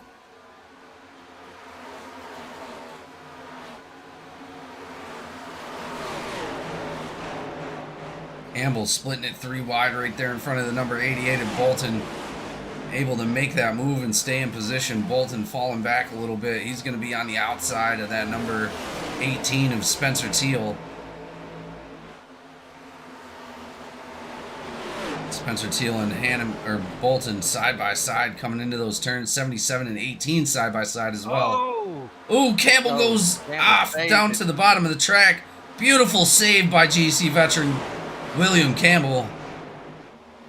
Comes back out, still maintaining that speed, only losing a couple spots. Kieran back there in the back, he got,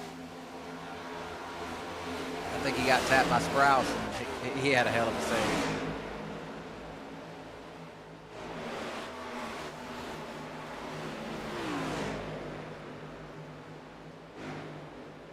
But they're really running tight here for around 10th position here.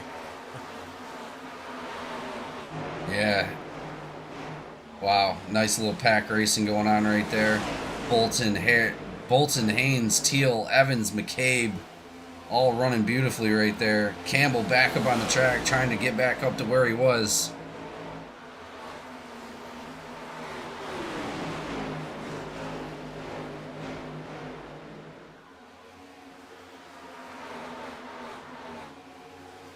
Hanneman slowly losing that lead to Jeremy Gardner. Jeremy Gardner extremely fast all night long, showing he belongs. He definitely wants to get back up into the lead again. Let's go ahead and take a look and see who's led laps in this race. Garrett Caswell with 53 laps led.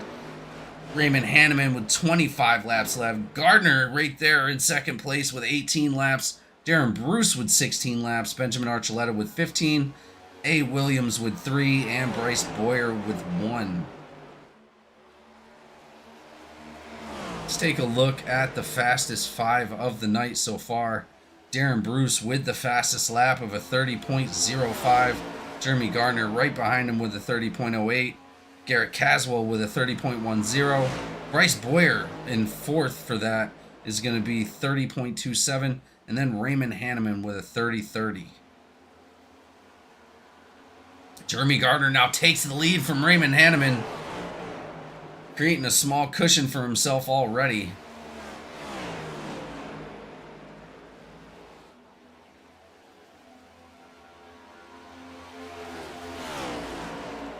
I think Hanneman got a little loose.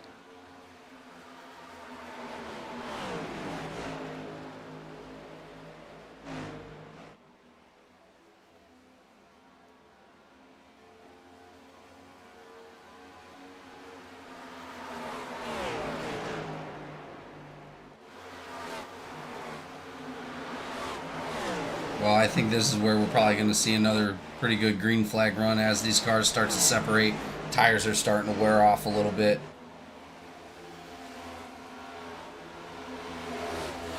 Looks like a little battle back there between Tyler Evans and Bolton. They're going to be side by side. That 77 just able to take the advantage down on the bottom line. That's going to push him up in the top 10. Tyler Evans back up into the top 10. Oh, contact between McCabe and Bolton. That's going to bring out another caution right there.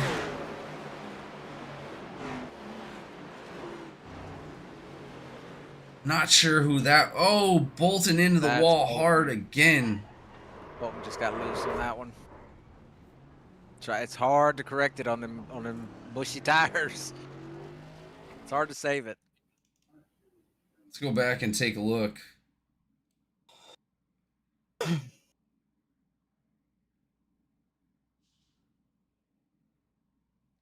Yeah, McCabe right there up behind him. Both of them following that bottom line right there.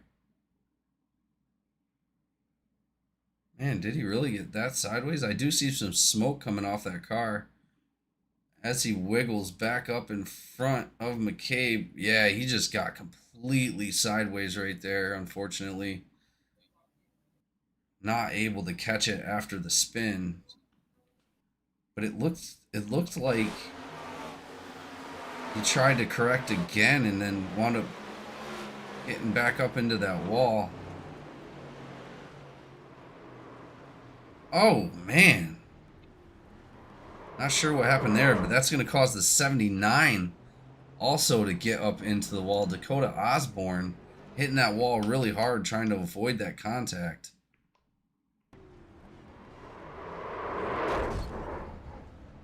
Bunch of damage for the 79. Already involved in a couple incidents tonight. Definitely does not have that fast repair. But it ain't gonna hurt him. Bolton shot past his pit, but I was thinking to myself, well, he's getting the EOL, so it's not gonna hurt him. Sprouse having trouble back there getting in his stall. I think he may have had. He's got a good bit of damage. I don't think he can get backed up. He's gonna have to tow. No way. He's definitely in the pit, ain't he? I think he's trying to get to his pit. Is he in the pit box? No, he's Yeah. trying to back up to his pit box, ain't he? I can't tell. He was just in reverse, had it moving. I don't know. It looked like he was like stuck in where he was at in reverse. He spun those tires back. Lots of damage on that number 17, unfortunately.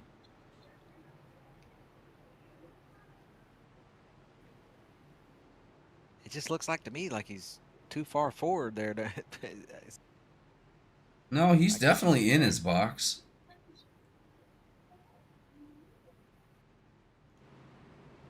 Either way, as we come back up towards the front, the number 13 of A. Williams is now in the lead of this race with Jeremy Gardner sitting right behind him. James Silvers in third. Garrett Caswell back up to fourth place. Josh McCabe in fifth. What happened to Boyer? I must have missed that. He's 27 laps down. Yeah, Boyer's out. Yeah, I didn't even see him leave the race.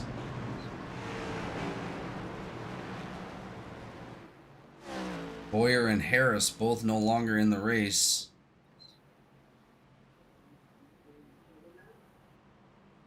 It's been a pretty decent race, though, and you know some of the issues that we have had. You've only got 3 cars, you know, a lap down. Well, you got Dunn that's 4 laps, but Craighead, you know, you got Craighead had a pretty rough start to the race, and he's only a lap down right now. Yeah, I think we're going to see Craighead in that number 1 get back up towards the front. He's definitely going to get that lap back. We still got, what, 78 laps to go, ladies and gentlemen. So anything could happen within that 78 laps. Jeremy Gardner in that Freedom car. He's going to be right on the outside of the number 13 of A. Williams. A. Williams is going to restart this race right here in Vegas. Here we go, ladies and gentlemen. Green flag is back out.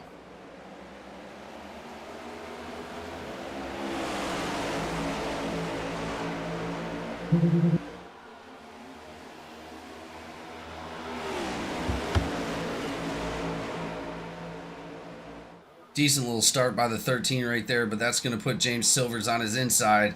Silvers looking to take that bottom line. 3 wide. Cade, Hannon, Cochran. They get back down to double foul. It's like, is that Bruce looking to make it 3 wide here? Yeah, 39. He's Thinking about it. Ooh, He's thinking real hard about it. He's like, I got to run, and I don't want it to go away. Yeah, what do I do with it?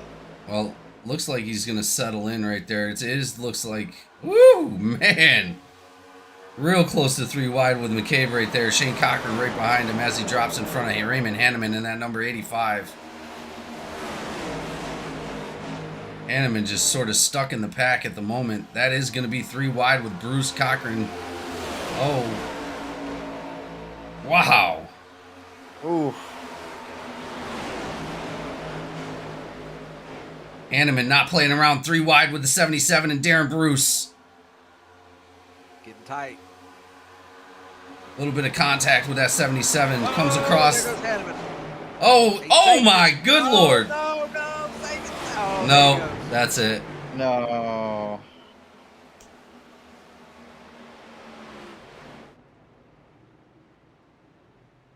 Hanneman with huge damage on that 85 after that.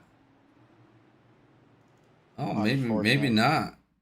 It didn't look like he collected too much damage. Let's go ahead and take a look. As he touches the 77, he comes down. It looks like he went in front of Darren Bruce.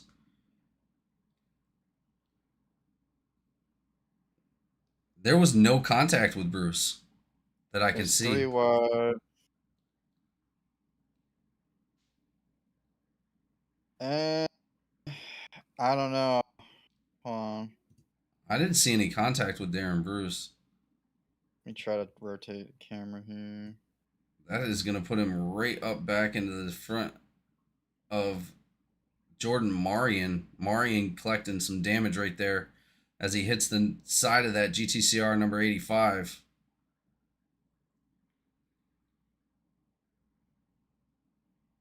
Not a lot of damage, though. It didn't look like he hit the wall very hard. So it looked like it may have been just a bit of netcode because it looks like his rear left, or his left rear kind of morphed into his front right. So I'm not 100%. Absolutely incredible. Well, ladies and gentlemen, thank you so much for being here at Vegas tonight for this memorial race. Melissa Burgess, did I say it right that time? Burgos. Burgos, I'm so sorry. For the Melissa Burgos 322 at Vegas. We'll be right back after these commercial messages.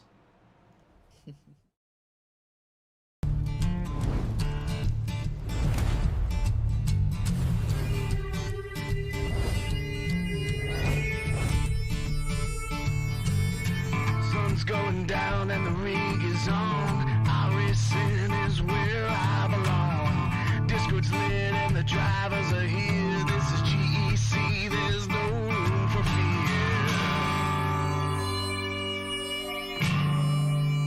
Green flag drops and the engines roar. 40 cars and we all want more. Mash the gases, we're on the line. Forward and we're feeling fine. Drifting close in a slipstream dance. Taking the cars in a high-speed trance. Try oval side by side. In this GEC league, there's nowhere to hide.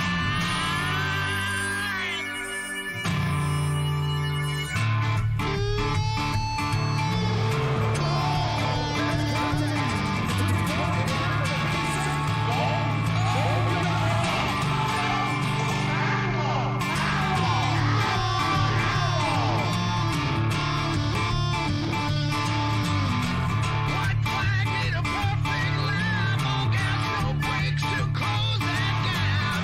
Checkered waves in the racing world. Another battle is over and done. Cheers to the booth, hope they like the show. Victory lane is all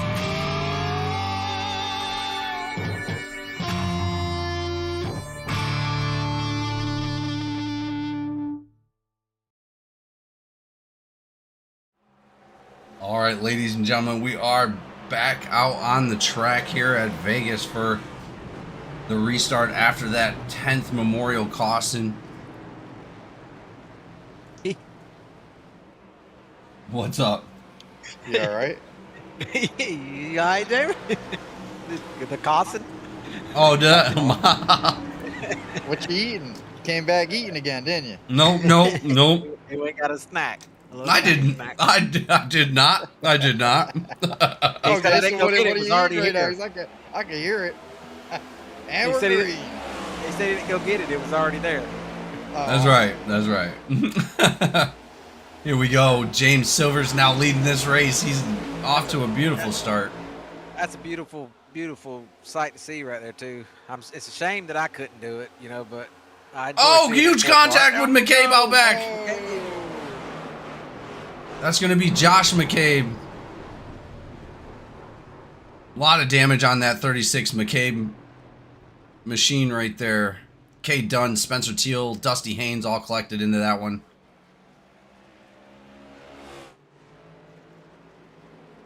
Meatball flag for Dusty Haynes. Let's go Oh, take a man. look. Does he still have a fast repair? He should.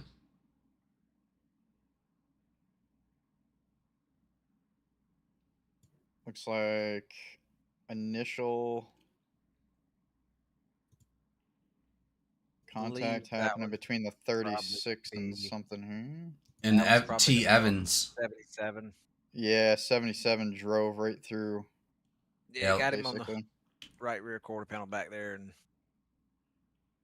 just didn't have him cleared enough to go around him on the outside there. If he'd been a little bit higher, it'd been all right, but he just kind of made contact with the back of his bumper and turned him around. Oh, it wasn't Dusty Haynes with the meatball flag. It was Kay Dusty Dunn. was, I think, Oh. Well, Dusty was hopefully he has a apologizing fast someone. repair. Oh, Kay Dunn head-on collision with McCabe right there. It looks like Kay Dunn may have blown his engine. Yeah, he had to jump to pits after that. Really unfortunate for Kay Dunn. Just involved in a couple different incidents tonight, and that is going to be a tow out for him, unfortunately. Kay Dunn, is he that 18 car, or which car is he? Kay Dunn is the 31. 31.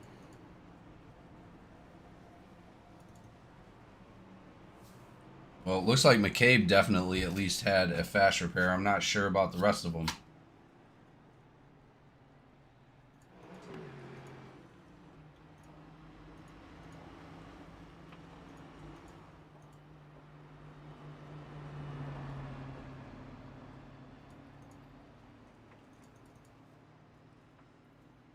That is going to be our 11th Melissa Burgos caution of the night. There you go.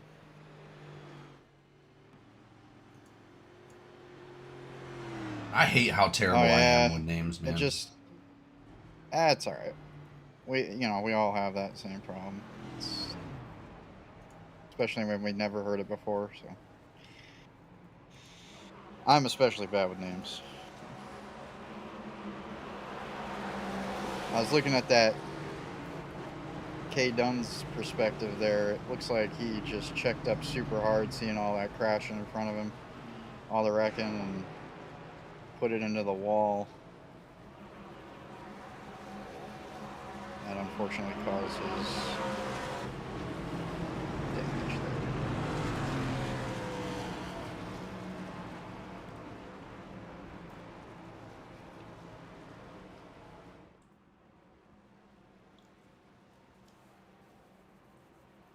And we are already back at the Going double file. James Silver's still leading this race at the moment. Jeremy Gardner on his outside. A. Williams in third place. Garrett Caswell back up to fourth. K Dunn is coming back out on the track. He must have had a fast repair.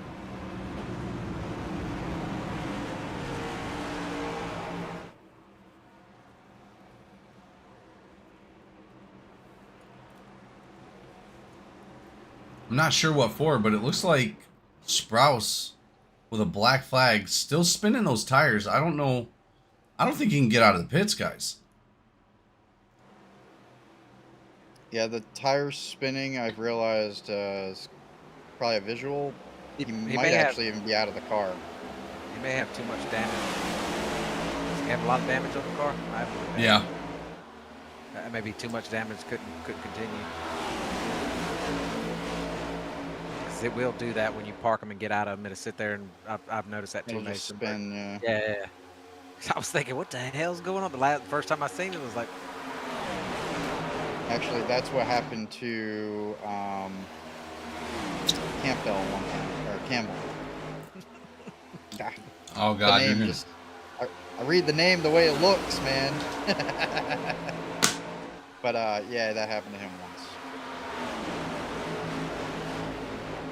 Well, either way, Silver's out with a decent lead right at the moment. That's going to put Jeremy Gardner behind him. Garrett Caswell up into 3 third. wide for second place right now. Absolutely incredible. Man, Darren Bruce just splitting that 3 wide right there, going up to second place, jumping back up towards the front. He's going to be chasing Silver's down for the lead. Darren Bruce now with the fastest lap and our new leader up into the wall hard. I love him. Pushed it a little too hard on that exit, trying to make. He wanted to get around the 4 car there, and complete that pass, but it costed him a little bit. Yeah, it doesn't look like too much though. Oh, Garrett Caswell rubs the nose of Cornell Bolton. That was.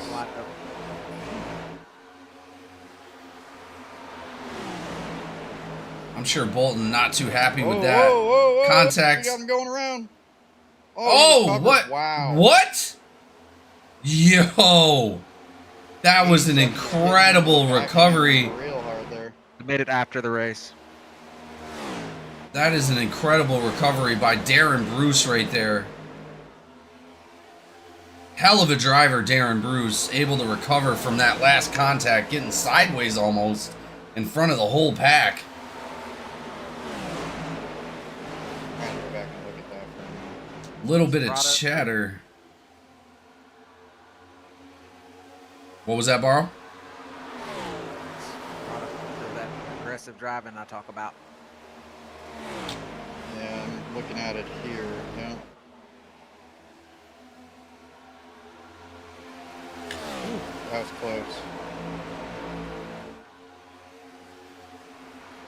That's going to give the advantage to Silver. Silver's up with a decent little gap on everybody, almost a second ahead. Cornell Bolton and Caswell battling now. Caswell sideways again. There goes. Caswell, locks it down. Ooh. that was another very close one there. Putting out another caution I here. can park you all if that's what you want. Oh, it sounds like we got some chatter going over the mic right now. Just once again, two drivers door banging each other aggressively there. Let's go back and take a look.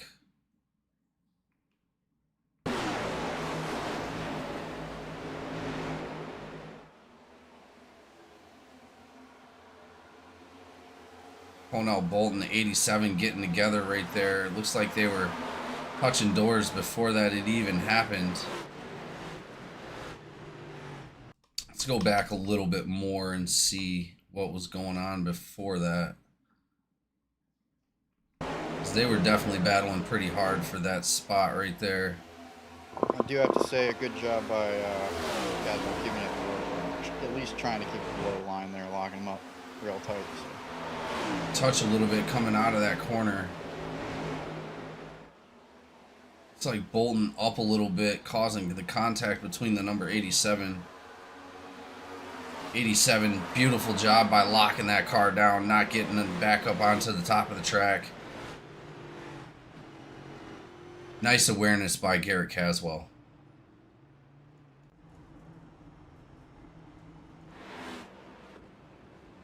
I imagine that caused a little bit of bickering back and forth as we hear race control telling those guys to calm down.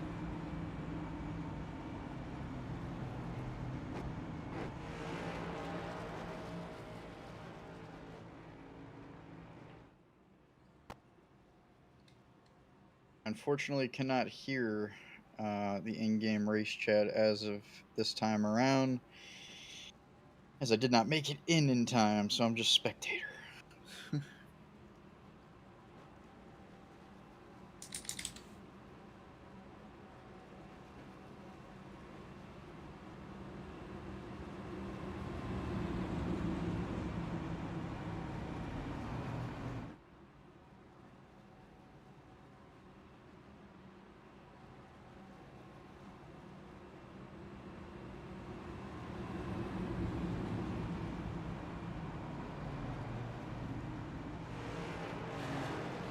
Few cautions, but still, guys, an amazing race so far. Few green flag pit stops, a lot of strategy with those tires. Again, drivers just working their way around the track. Hanneman back up towards the front as well. I mean, just a lot of lead changes back and forth. I mean, just incredible driving.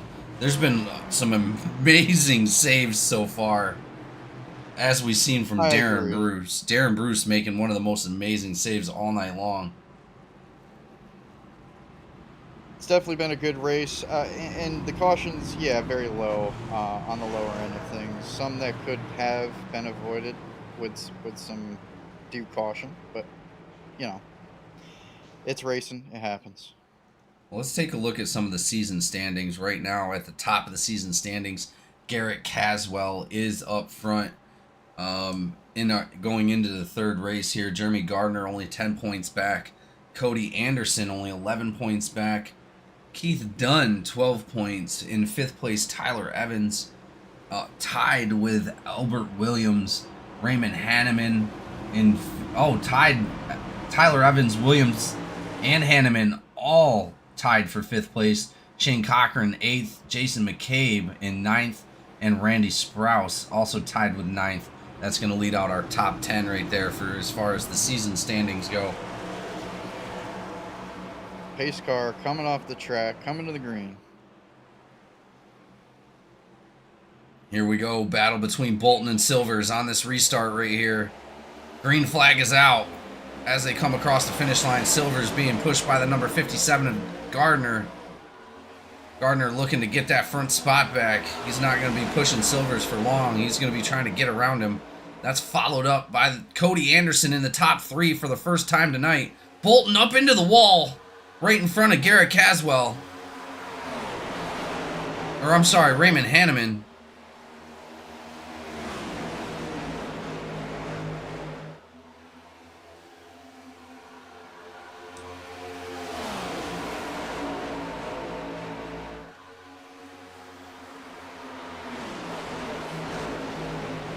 side by side with the 20 and 39 of Darren Bruce.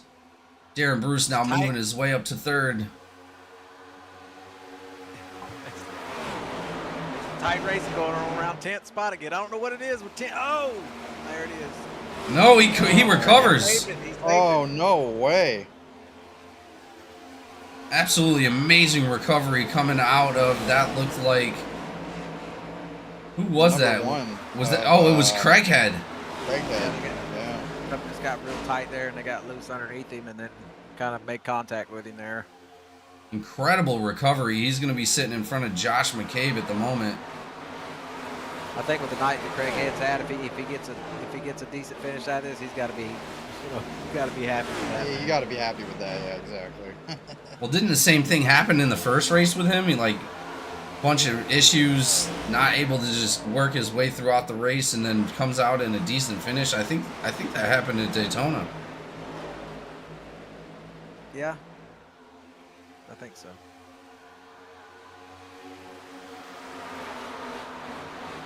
He's one of those guys that's fast enough to, he can overcome the issues. You know what I mean? Myself, if I have too many issues throughout a race, I'm one to just park it and just get out of the way and just, I'm not going to recover from it. But Craighead's one of those guys that he can recover from a bad race.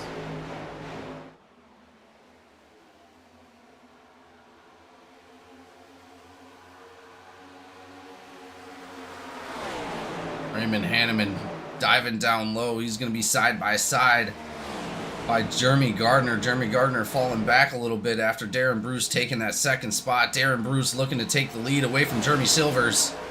I keep saying Jeremy. It's James Silvers. James Silvers. Jeez. James Silvers doing a great job after the last couple restarts. You called him Justin earlier. Oh, did I really? You done changed that man's name 3 times. I'm telling you, man. I'm telling you. Oh, man. I have all kinds of leave him nicknames alone. later. They said leave him alone about his camp bell. Yeah.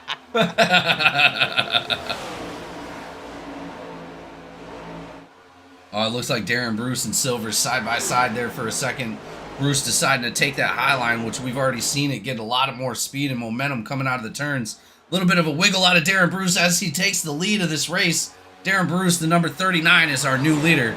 That's going to put Silvers side by side with Hanneman. Hanneman also taking that low line, seeing if he can get that second position, and he does.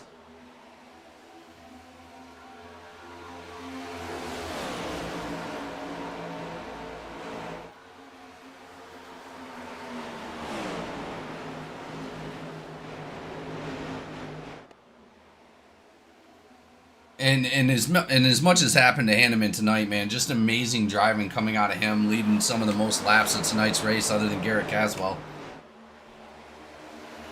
Yeah, Hanneman's one of those guys also that can come back from a bad race that, you'll be thinking, 3/4 of the way through it, something happened to him, you're thinking, oh, there goes Hanneman, I won't have to worry about him. Then one to go, and you look back in your mirror, running in the top 3 there, and there's Hanneman. Oh my. Guys, Garrett Caswell already back up into the top 5. That's what I'm saying. The dude is fast. That's what I was talking about earlier, man. There is no reason for this guy to be making a bunch of contact with anybody to pass him because he's that fast. He can do it without it. They don't need it. Yeah, he is. He's just a second ago, he was on the outside of our previous leader of James Silvers. I said it right that time. Side by side. That's why I get aggravated with him, I guess, is because I see how fast he is, and it's like you just want him to calm down just a little bit because it'd be phenomenal racing, you know what I mean? Yeah, as he gets side by side with Silvers again, it looks like he is going to make that pass for third, trying to chase down our leaders. Garrett Caswell back up to the front tonight in the top 3.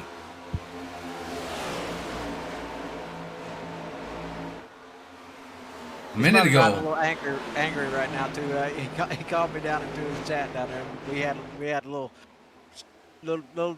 bit of the conversation. Probably didn't go the way he wanted it to, but I imagine he's a little upset with that. But like I said, I like the dude a lot, and I really want him to just. I want him here season in and season out. Yeah, absolutely. I mean, But doing it for his own good, you obviously know that he's capable of doing these type of things. You know, you just have to kind of push it a little bit. That's all. Yeah. Wait, did you say Dusty Haynes on the mic? Did he? No. Don't make me mute him now. Animal calling out oil in turn 2. Oh man. He said oil in turn 2. Yeah. 3 wide right there, coming to the stretch. That's what I said. 7th, 8th, 9th, 10th position right there. They're all. It's like it's been that way for about 4 or 5 laps now. They battling like hell for 10th. Silver's falling back to 6. Dusty Haynes on his outside. Haynes not wanting to give up that position. Haynes trying to work his way back into the top 5. That's going to put him right there behind Jeremy Gardner. He does make that pass as Silver starts to fall back.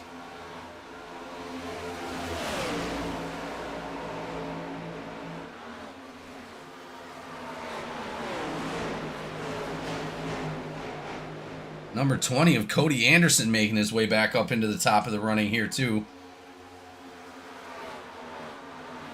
We've seen a lot of good racing coming out of Cody Anderson so far this season, guys. I really expect to see him up towards the front in a few of these races. I mean, he's not doing too bad here. He's what, 7th right now, P7. So I mean, he's pretty close. Well, hold on, because he definitely has Dakota Osborne. Osborne involved in a couple incidents tonight, able to make his way back into the top 10. Anderson has got his work cut out for him as Dakota Osborne passes him. Dakota Osborne now trying to chase down Dusty Haynes. Dusty Haynes right there on the back bumper of Jeremy Gardner.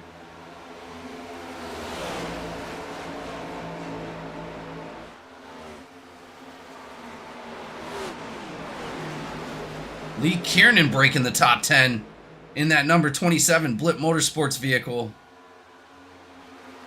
He's been hanging out there pretty much all night around mid-pack there. He's been kind of just sitting back and watching. I tell you, he and coming from the Truck Series last season into the Cup Series, not a great season for Kiernan, but race after race after race, we see him just getting better and better and better. I mean, the running coming out of Kiernan has been phenomenal this season, in my opinion. Yeah, absolutely. I think he's just kind of out here, this season just to kind of learn the car. You know what I mean? Like, he's not trying to push it too hard. He's kind of just staying, back in the middle or the back of the pack and just learning that car.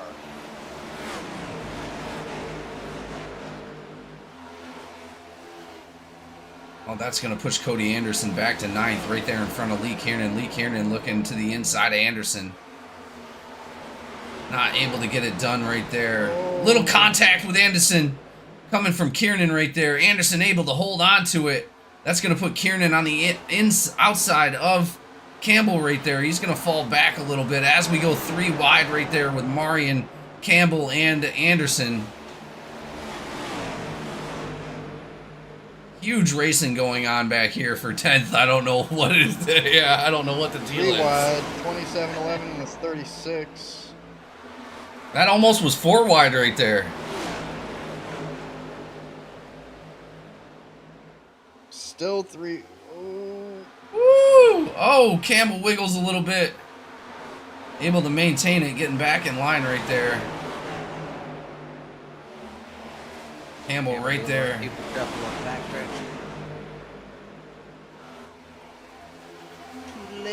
the left. Kiernan dead in the middle of that pack of 5 cars. I was gonna say we got this man in the middle of 5 cars right now. Kiernan able to maintain it on the outside of the number 36 of McCabe, right there behind Marion. Marion in the number 11. Kiernan looking to the inside. Probably get him on exit here. He's got to watch out for 77. Oh, and he gets it. 77 of Evans right behind him. Beautiful move by Lee Kiernan.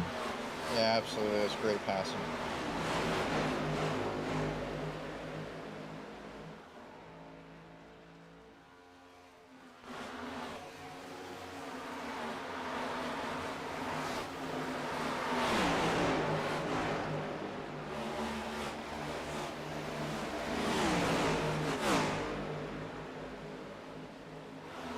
Bruce Hanneman and Garrett have pretty much walked away from the field. Look who that is right there. Is that Craighead running fourth?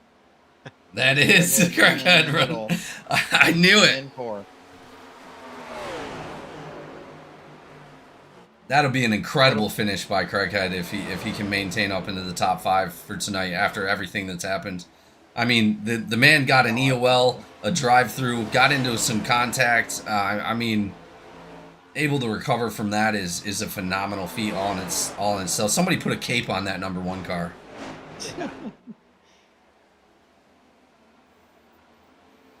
Gardner now chasing down Osborne for P4 and makes that pass. Oh, might get taken in the bottom here. P5. No.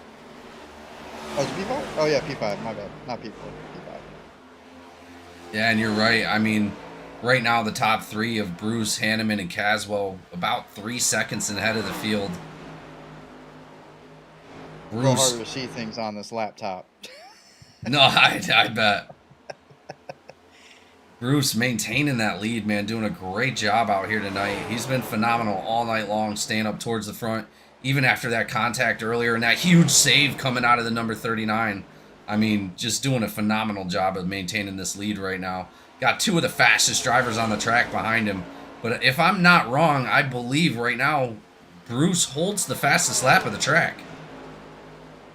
I know he got it earlier. I don't. Uh-oh, what we got? Oh, caution comes out, and yeah, Darren Bruce holding the fastest lap of the track right now. I think Archuleta is involved in that. Yeah, that was Marion. Number 11 and Archuleta get involved in an accident right here. That's going to be on the 11 car. Unfortunately, drove him up the track. Pinched him up against the wall. Let's go take a look. First one of the night. It's Jordan Marion. Marion. Yeah. Or God. All right, Joe. I'm not the grammar police, I swear. You know damn well I'm not the grammar police. I'm the worst at it. No, it's all good. Yeah, it looks like the number 51 of Archuleta just getting on the outside of the number 11 right there.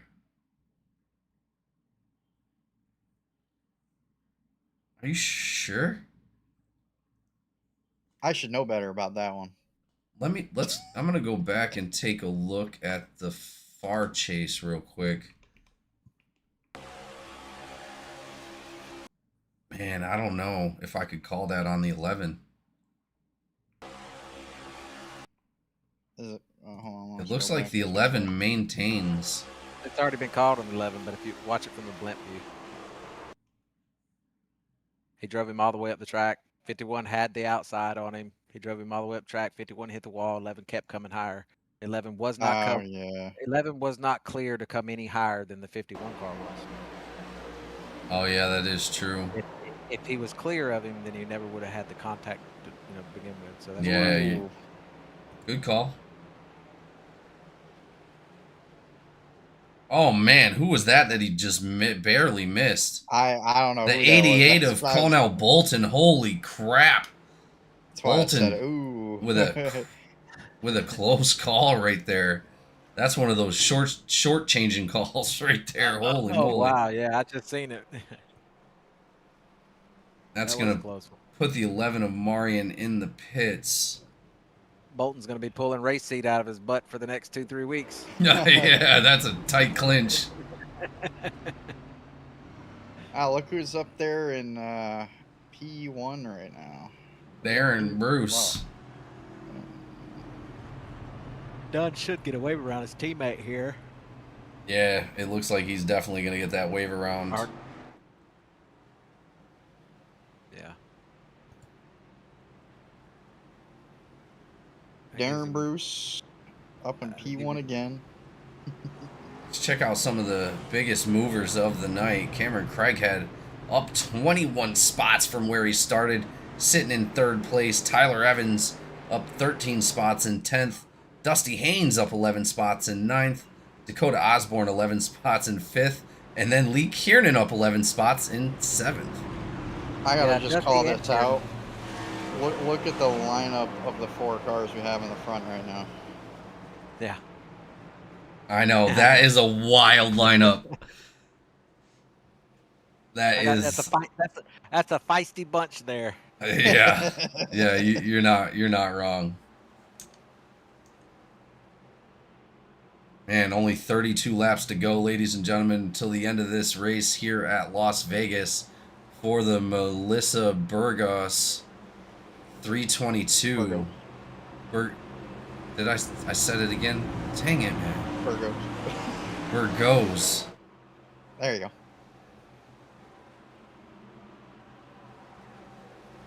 Just record your voice saying it, and every time you get ready to say it, just hit that play button. Just let it play through the mic.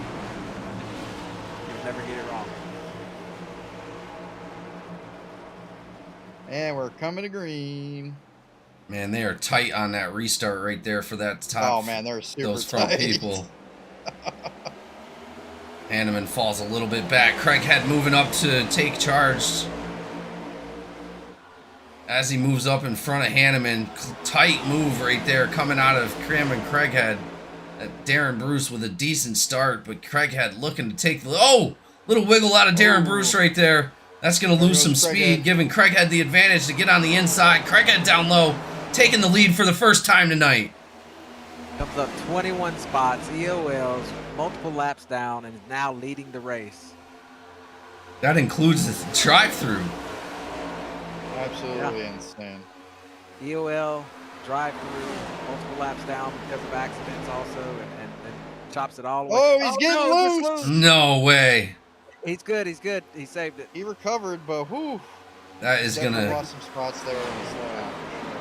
I think he may have got down on that white line just a little too far. Beautiful save by the number 1 car, but he's got some work in front of him with only 30 laps to go. Let's see what he can do to get back up towards the front. Well, this is where patience comes into play. Does he have it to come through the field, not you know, put people in positions to cause an accident that gets him sent back to the back? That's what I hope he just takes it easy and. Oh, we have a caution out. Where did that come from? I don't know. I hear Archuleta chiming up again. Oh, it's somewhere in the back end here. Hold on. Archuleta, huge damage on that number 51.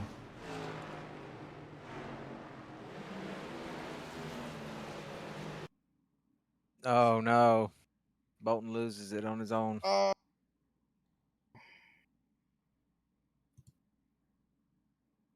Bolton on the inside of the 51 of Archuleta. Archuleta definitely wound up using his fast repair already. Unfortunately, that is Bolton's second one of the night.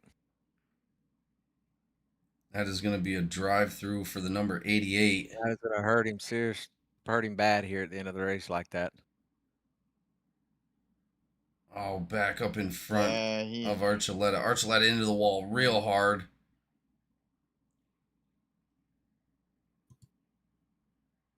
Oh, terrible for Archuleta, man. He was doing so good, leading a lot of laps in this race. Not what you want to see for that OCS driver, man.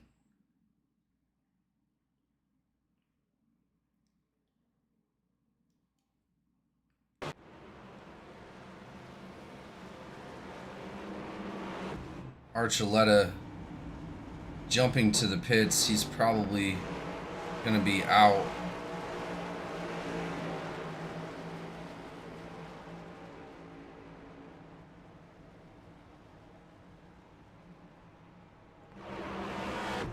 Man, I hate to see that for Archuleta. He was doing so good this race. looks like I believe Bolton is also out. You said Bolton's out? Yep, he is out of the car.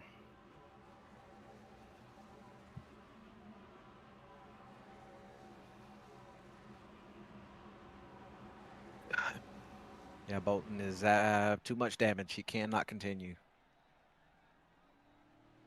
Damn, man, that sucks. Archuleta with a black flag also. It looks like he's just sitting in pit lanes.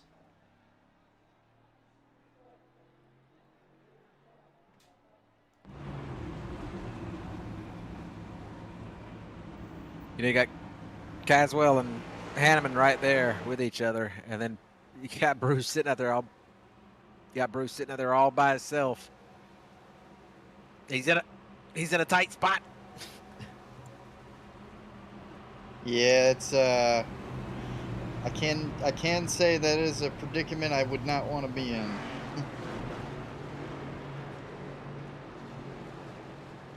Yeah, not with 25 laps to go. Absolutely not.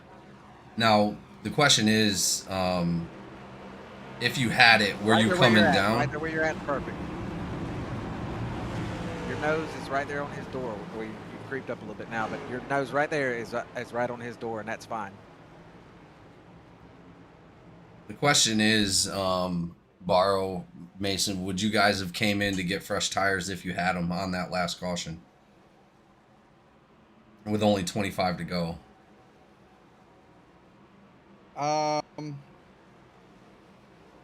Yeah, I mean, why not, right? I mean, fresher tires are always better. Obviously, you're gonna have to take it easy a little bit.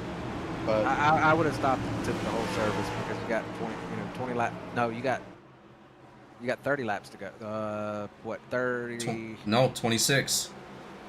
Oh, that's right. Yeah. Yeah, we only have 25 you're gonna laps be left. faster. That's for sure. Well, it does look like everybody from 1st to 12th all pitted in 7 laps ago, so they only have 7 laps on those tires. A few caution laps on them. Green flag is out.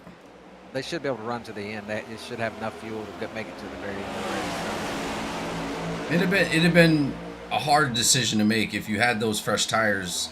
Would you do it? I don't know. Bruce dropping down in front of the 85. If I was one of the cars in the back, yes, I would have stopped and got a full service.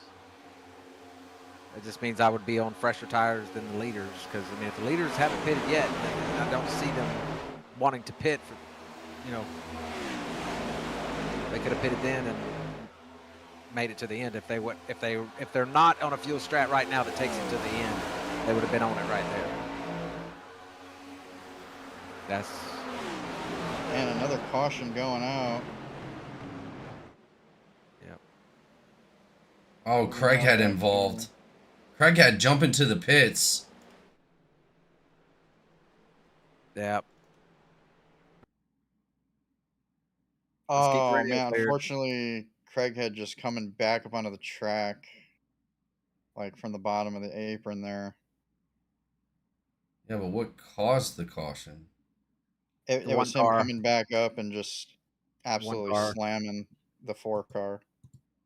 I think he thought he was clear, and he just took the nose off the 4 car.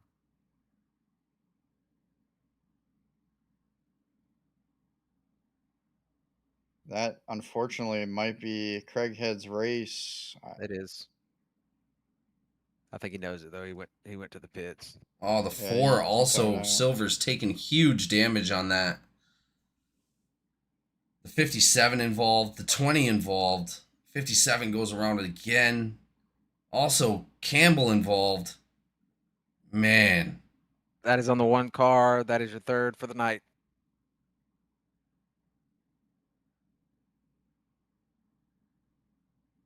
Real tragic story for those drivers right there involved in that last crash.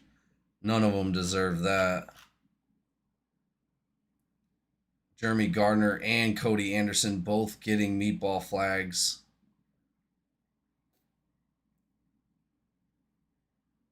Let's go back and take a look.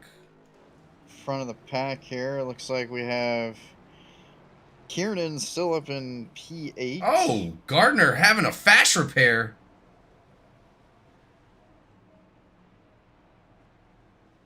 Gardner had a fast repair, so he'll be back out. That's nice. Silver's just not as lucky. Unfortunately, it looks like he did use that fast repair. So, and it looked like to me Silver's catching the most amount of damage out of that, unfortunately.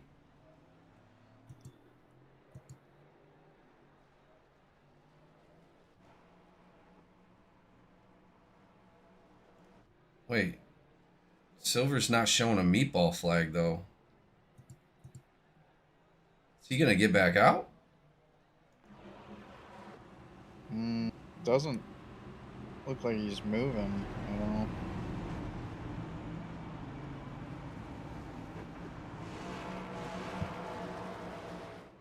Oh, he is coming back out. Wow. Not going a lap down either. Hey, who hired his pit crew? Holy jeez.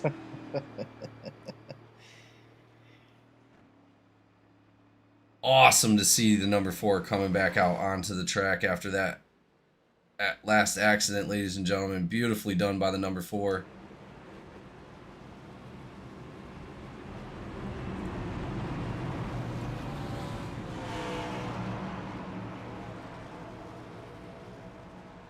After the line, we're only going to have 20 laps to go for the Melissa Burgos 322 at Vegas.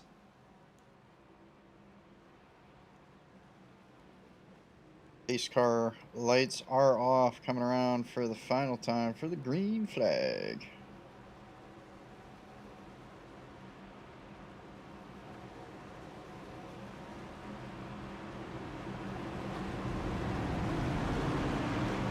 Yeah, that's still going to put Darren Bruce, Raymond Hanneman, and Garrett Caswell all up in the front, followed by A. Williams in that 13 on the outside behind Darren Bruce. Outside, famously not getting a good start tonight. That's going to leave the advantage for the number 85 of Raymond Hanneman to bring this one home. Only 20 laps left, ladies and gentlemen. Let's see what we can do. Green flag is out. Darren Bruce with a huge jump again. Hanneman with not as much advantage as we thought he was going to have. That's going to put the 13 right there in competition for second. Hanneman now side by side with the 13 of Williams. Big crash in the back right there. No. Oh, jeez Louise. Who was involved there? That's going to involve Jordan Marion, unfortunately.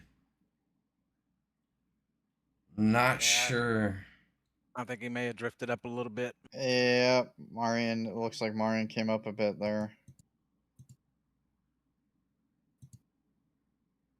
Right into the nose of the 57. Did the 57 take a bunch of damage? No, 57 drove through it, looks like. Yeah, because he just used that fast repair. He did take a little wall, like he scraped the wall, but I don't think it did much to him. Oh, but that also included the number 20 as well. The 20. 20 took a big hit to the wall right there. That's going to be Cody Anderson. Anderson jumping into pit lane. Yeah, man, he also has disconnected from the race.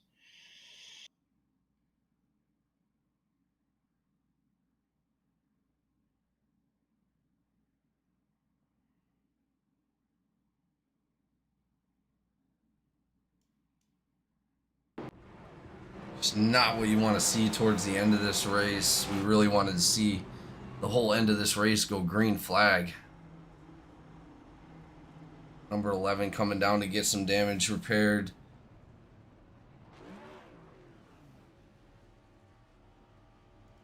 Yeah, Cody Anderson is out, man. That sucks.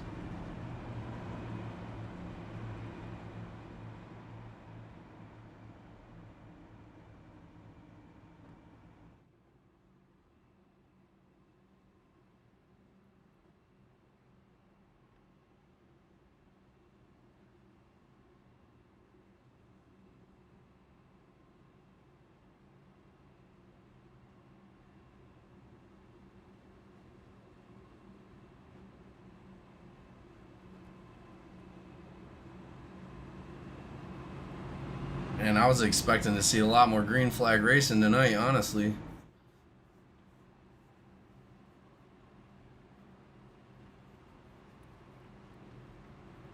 I was as well, but I mean, it wasn't all bad. No, not at all. We had a bunch of green flag stints, green flag pit stops. I mean, it is a long race. All these drivers putting in a hell of an effort every single night to come out here and do the best they can. Just really unfortunate for some of these drivers here tonight. Cody Anderson, Craighead, Archuleta, Bolton, Sprouse, Boyer, and Harris all out of the race.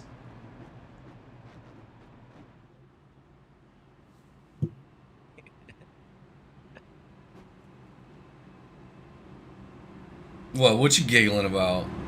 There, Mr. Campbell chimed up. He said it's called strategically, or so. I can't say what he said. Jeez.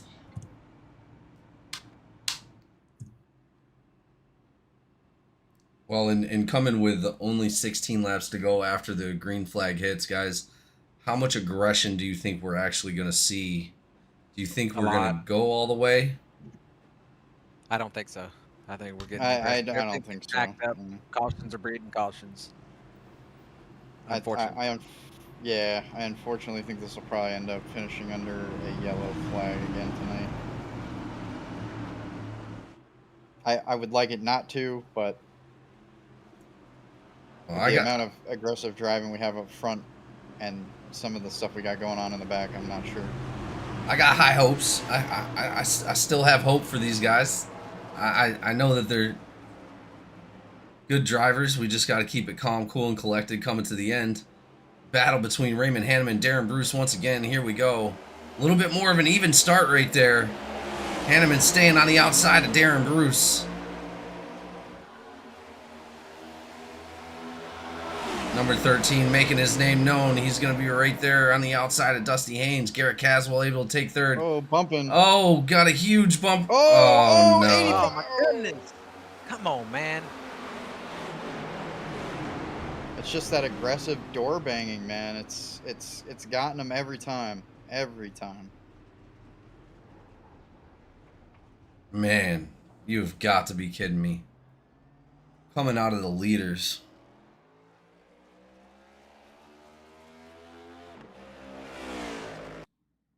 These guys just really need to learn how to race next to each other without having to door bang each other.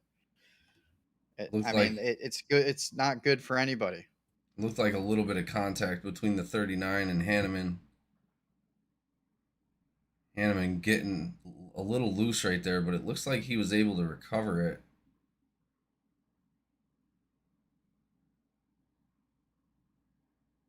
That puts them both up into the wall right there in front of the 13.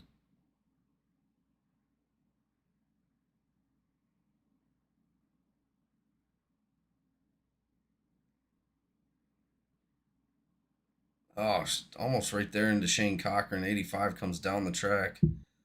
39 getting stuck right there. Hanneman entered pit lane.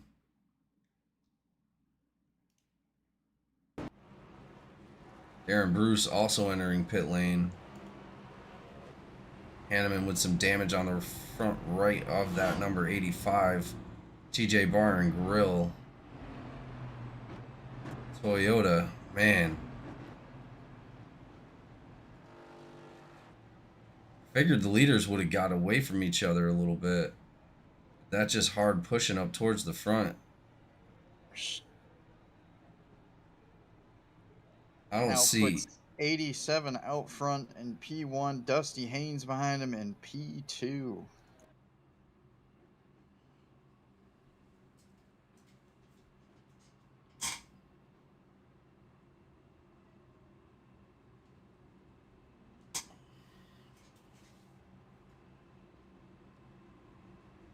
Sure, the nerves for both of them right now are rocking. I know they both. You got Bruce coming in though. I mean, it's going to benefit him a little bit with how much is left to go. He's going to go to the rear of the pack, you know, back there, but he's going to start on fresh tires. So I don't know how much damage he took in that, but he will have a set of fresh tires. Whereas, you know, them front runners up there did not want to come in and pit and lose that spot right there. So if he can come through that field clean, he might have enough time to get back up there. And then if he does, I see him winning this race because he's gonna have them fresh tires over the guys with 10 or 15, I'd love to laps. see it for him too. I mean, I know he's been fiending for a win.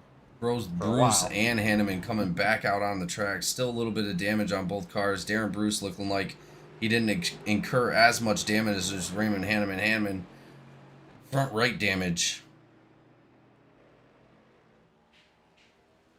Hanneman with a black flag. I just gave him that. That's his second one of the night. Hanneman has to do a drive-through. Oh, that is definitely going to hinder that number 85. With a drive-through, he's going to have to hope another caution comes out.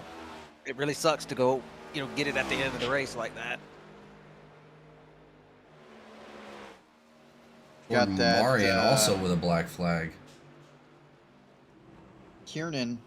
Marian's is Number probably from the last one that I gave him. I don't know if he's been able to serve it yet because it's been under caution. You have to serve him under green. So Yeah, that's true. Man, this race is running a little late tonight, boys. I told them it's 215. If they make it all night long, or they can, we can get in here and get out of there.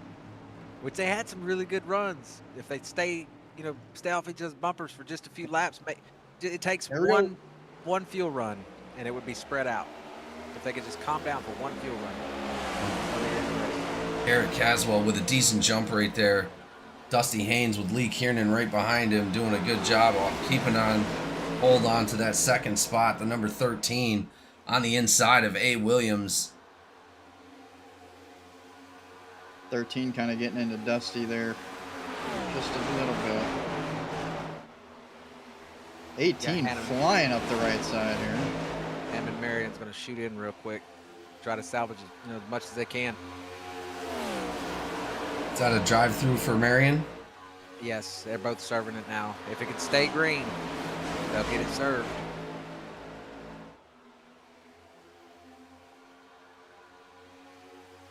Which it looks like it is going to do that for them.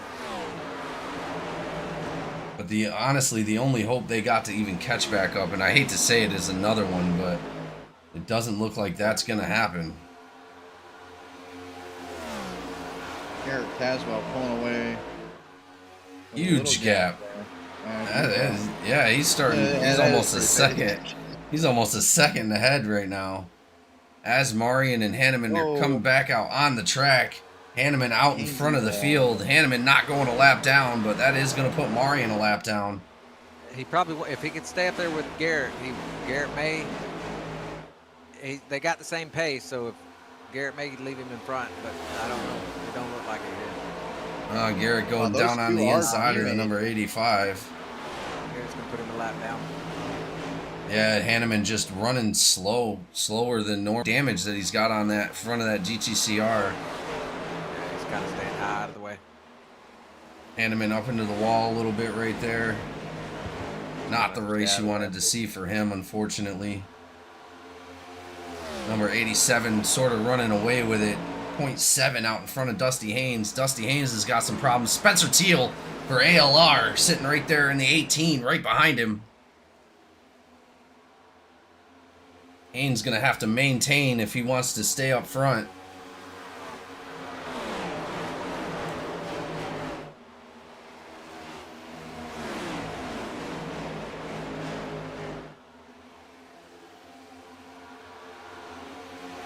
Spencer Teal with some problems of his own. The number 13 of Williams closing in pretty quickly.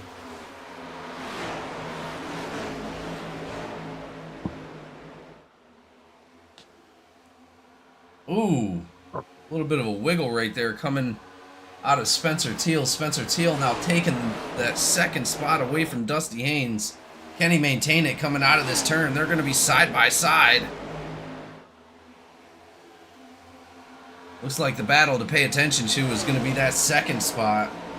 Dusty Haynes and Spencer Teal in the 18 going back and forth, trading that second spot. That's going to give the advantage to the number 13 to try to catch up a little bit as they're battling back and forth. Another wiggle up coming out of Teal.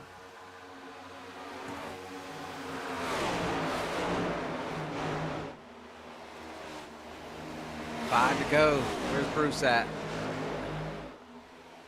Darren Bruce sitting back in 10th. Not a lot of damage on that car. Yeah. He's going to be sitting right behind Jeremy Gardner. Two people that have led a lot of laps in this race already. Jeremy Gardner and Darren Bruce. Gardner up into the wall a little bit right there behind Kiernan. Oh, Dusty.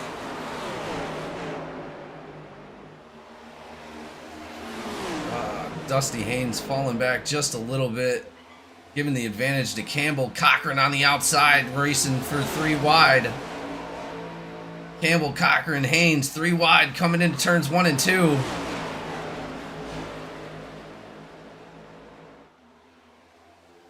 Cochran fighting hard for that top 5. You know he wants it. Side by side with Cochran and Campbell for P5. Shane Cochran, 3 wide again with Dusty Haynes. Haynes running that bottom side, just not able to maintain. That's still going to be side by side for Cochran and Campbell.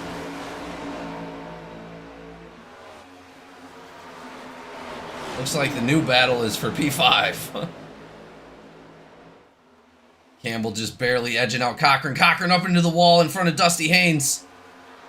It's going to create a small checkup. Cochran with the block on the number 3, coming down to the bottom side of the track, side by side again with the number 52, Campbell. 2 to go. Dusty Haynes doing whatever he can to try to get back up to Cochran's bumper. Cochran putting another block down low. Cochran trying to battle out with Campbell right here. Campbell barely able to edge out on that top side.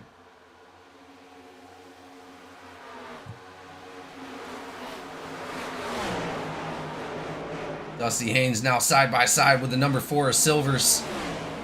Silvers fighting Haynes for that 6th spot. Last lap, ladies and gentlemen, last lap. Garrett Caswell has it nothing but tied up at this moment. Here we go, coming around to the checkered flag. Campbell got it sealed up in 4th, it looks like. Cochran in 5th. Still a battle for 6th. Garrett Caswell coming around the last turn, coming to the checkered flag. It's going to be Garrett Caswell in the 87, taking the checkered flag home here at Las Vegas for the Melissa Burgos. Damn it. The Melissa Burgos 322 here at Vegas. Thank you so much, ladies and gentlemen. That is going to conclude this race. Absolutely incredible race. Two back to back. Yeah, 2 back to back for Campbell, or I mean Garrett Caswell. I mean, just an amazing job coming out of him.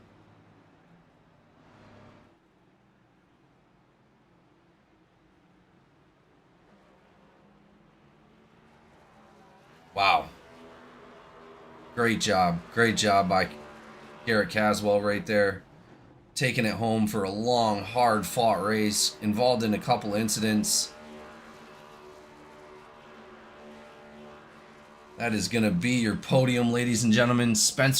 Garrett Caswell, Spencer Teal, and A. Williams. Williams in the 13, doing a great job as well tonight. We'll be right back with your driver interviews.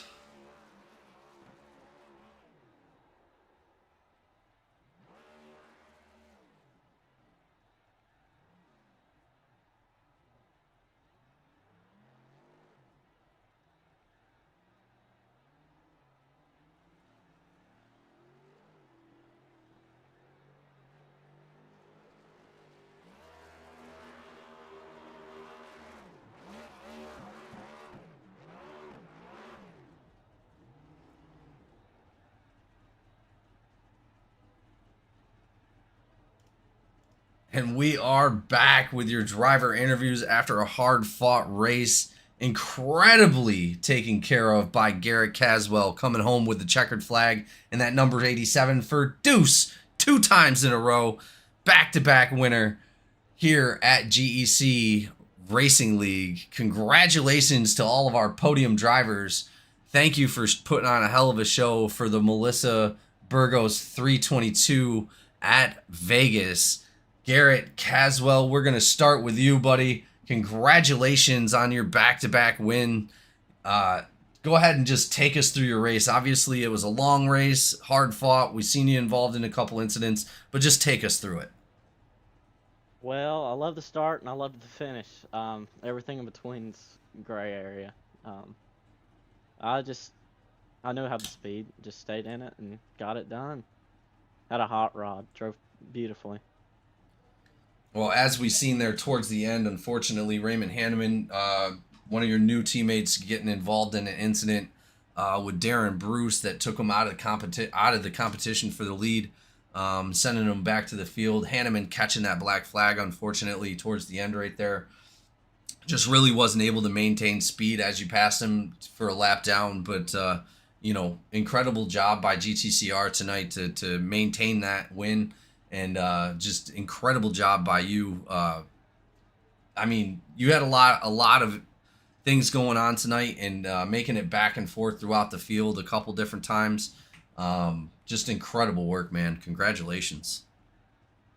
Well, thank you so much. I couldn't have done it without Hanneman and the rest of GTCR, but this is awesome. Well, great job, man. Is there anybody you'd like to thank for tonight's race? Absolutely the most important person I could think on this list, my Lord and Savior Jesus Christ. Without him, I mean, we can't race, we can't do nothing, and forever thankful and grateful for him. And next up, I got my guys at GTCR Motorsports.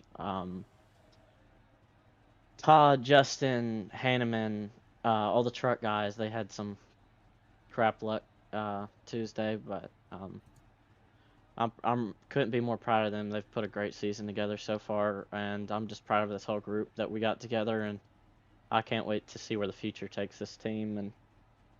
But nowhere to go but up. And my parents and my grandparents was too excited and forgot to thank them last time.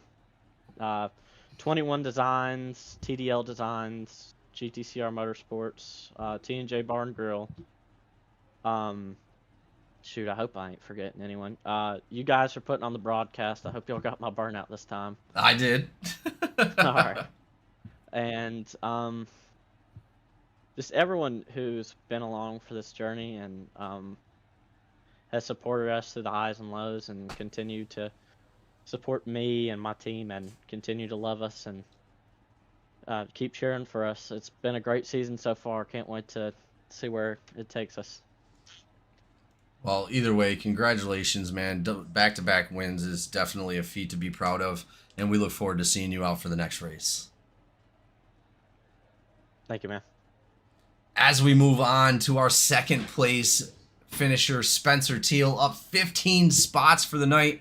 Our biggest mover of the day. Spencer Teal in that number 18, having some issues earlier on in the race, but able to bring it back for a podium finish. Congratulations, Spencer Teal. It's great to have you up in the podium, up in the booth for an interview. Take us through your race. How did it go?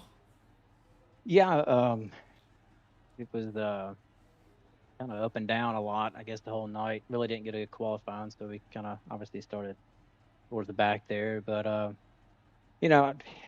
just had to kind of feel it out, see what was going to transpire there, and kind of got that long green flag run, and the car was feeling pretty good. And I know me and Caswell kind of got tangled up there about midway through the race, and glad he didn't get too bad tore up or anything. But took our penalty, we went towards the back, and I know I think later on I was trying to avoid a wreck, and for some reason with these cars, I don't know what it is, but I think I slowed down and tried to move a little bit and pull the right front off. And I think I got in another accident earlier from trying to miss, but was thankful for some of those cautions there at the end, because we had to come in, and I actually only had about 30 seconds worth of damage, and it fixed it, and kind of got us in a clean car and get us back up there, and just started moving forward, which is great. But I hate it for my teammates, for Bryce. He lost internet again. He's got to get. Yeah, we were wondering what happened. We wondered what happened to Bryce, because he was doing so well throughout the race, up towards the front. But yeah, it's funny. It's like whenever periodically it just goes out, and it blinked on him earlier. Everybody kind of disappeared, but everybody appeared, and then all of a sudden he just vanished. So, but yeah, he's got to get that worked out So it always happens whenever he's having a good time running, loves whatever track he loves. He has an issue, and Dakota, he was doing great.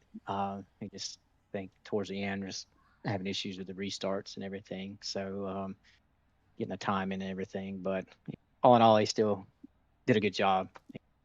Mutre, he wasn't able to make it. He had to do work. So, but yeah, I just thank my team, ALR, and everybody that helps and supports us.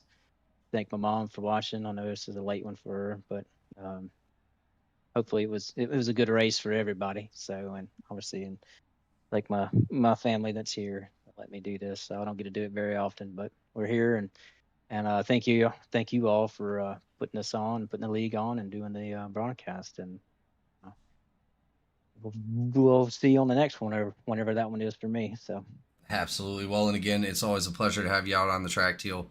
Amazing driving from you tonight, and we definitely expect to see you with a checkered flag this season. I appreciate it. Thank you, guys. Absolutely. Thank you. Last but never least, the number 13 coming in third, but man, a podium finish nonetheless, doing a great job after a real hard fought race out here at Vegas. Congratulations, Williams. Take us through your race a little bit and tell us how it was out there. Yeah, to start the race off, just kind of conserving, keeping the car clean and safe, and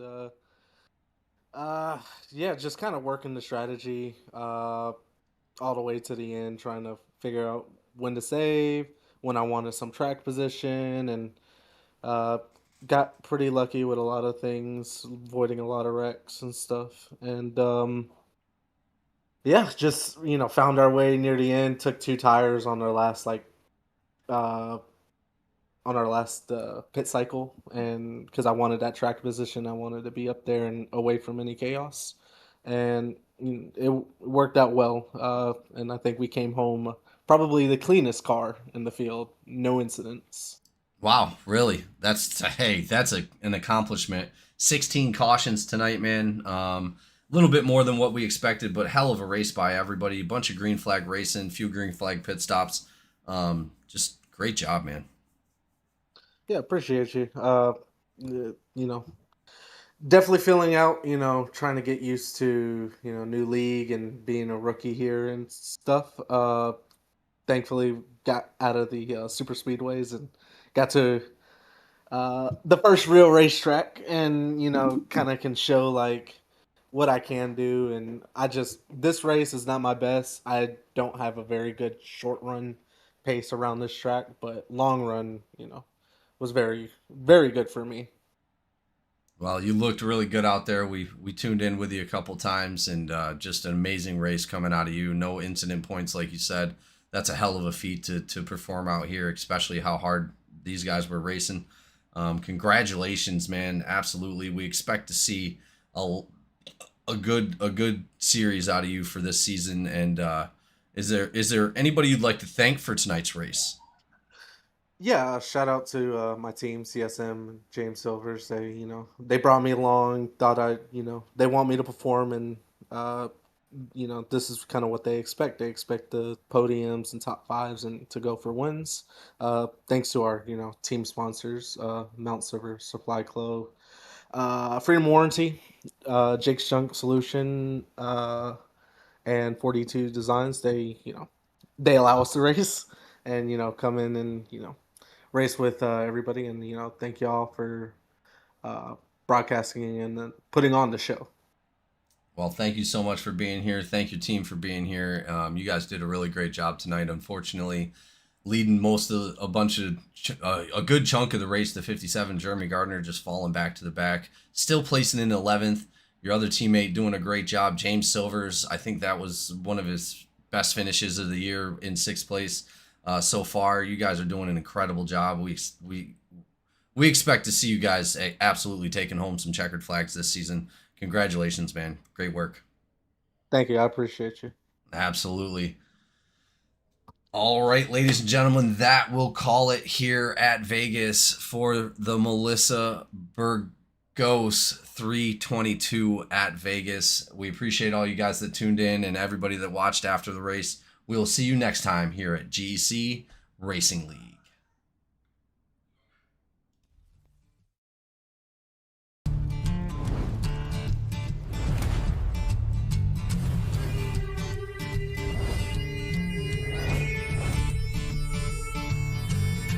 Sun's going down and the rig is on. iRacing is where I belong. Discord's lit and the drivers are here. This is GEC. There's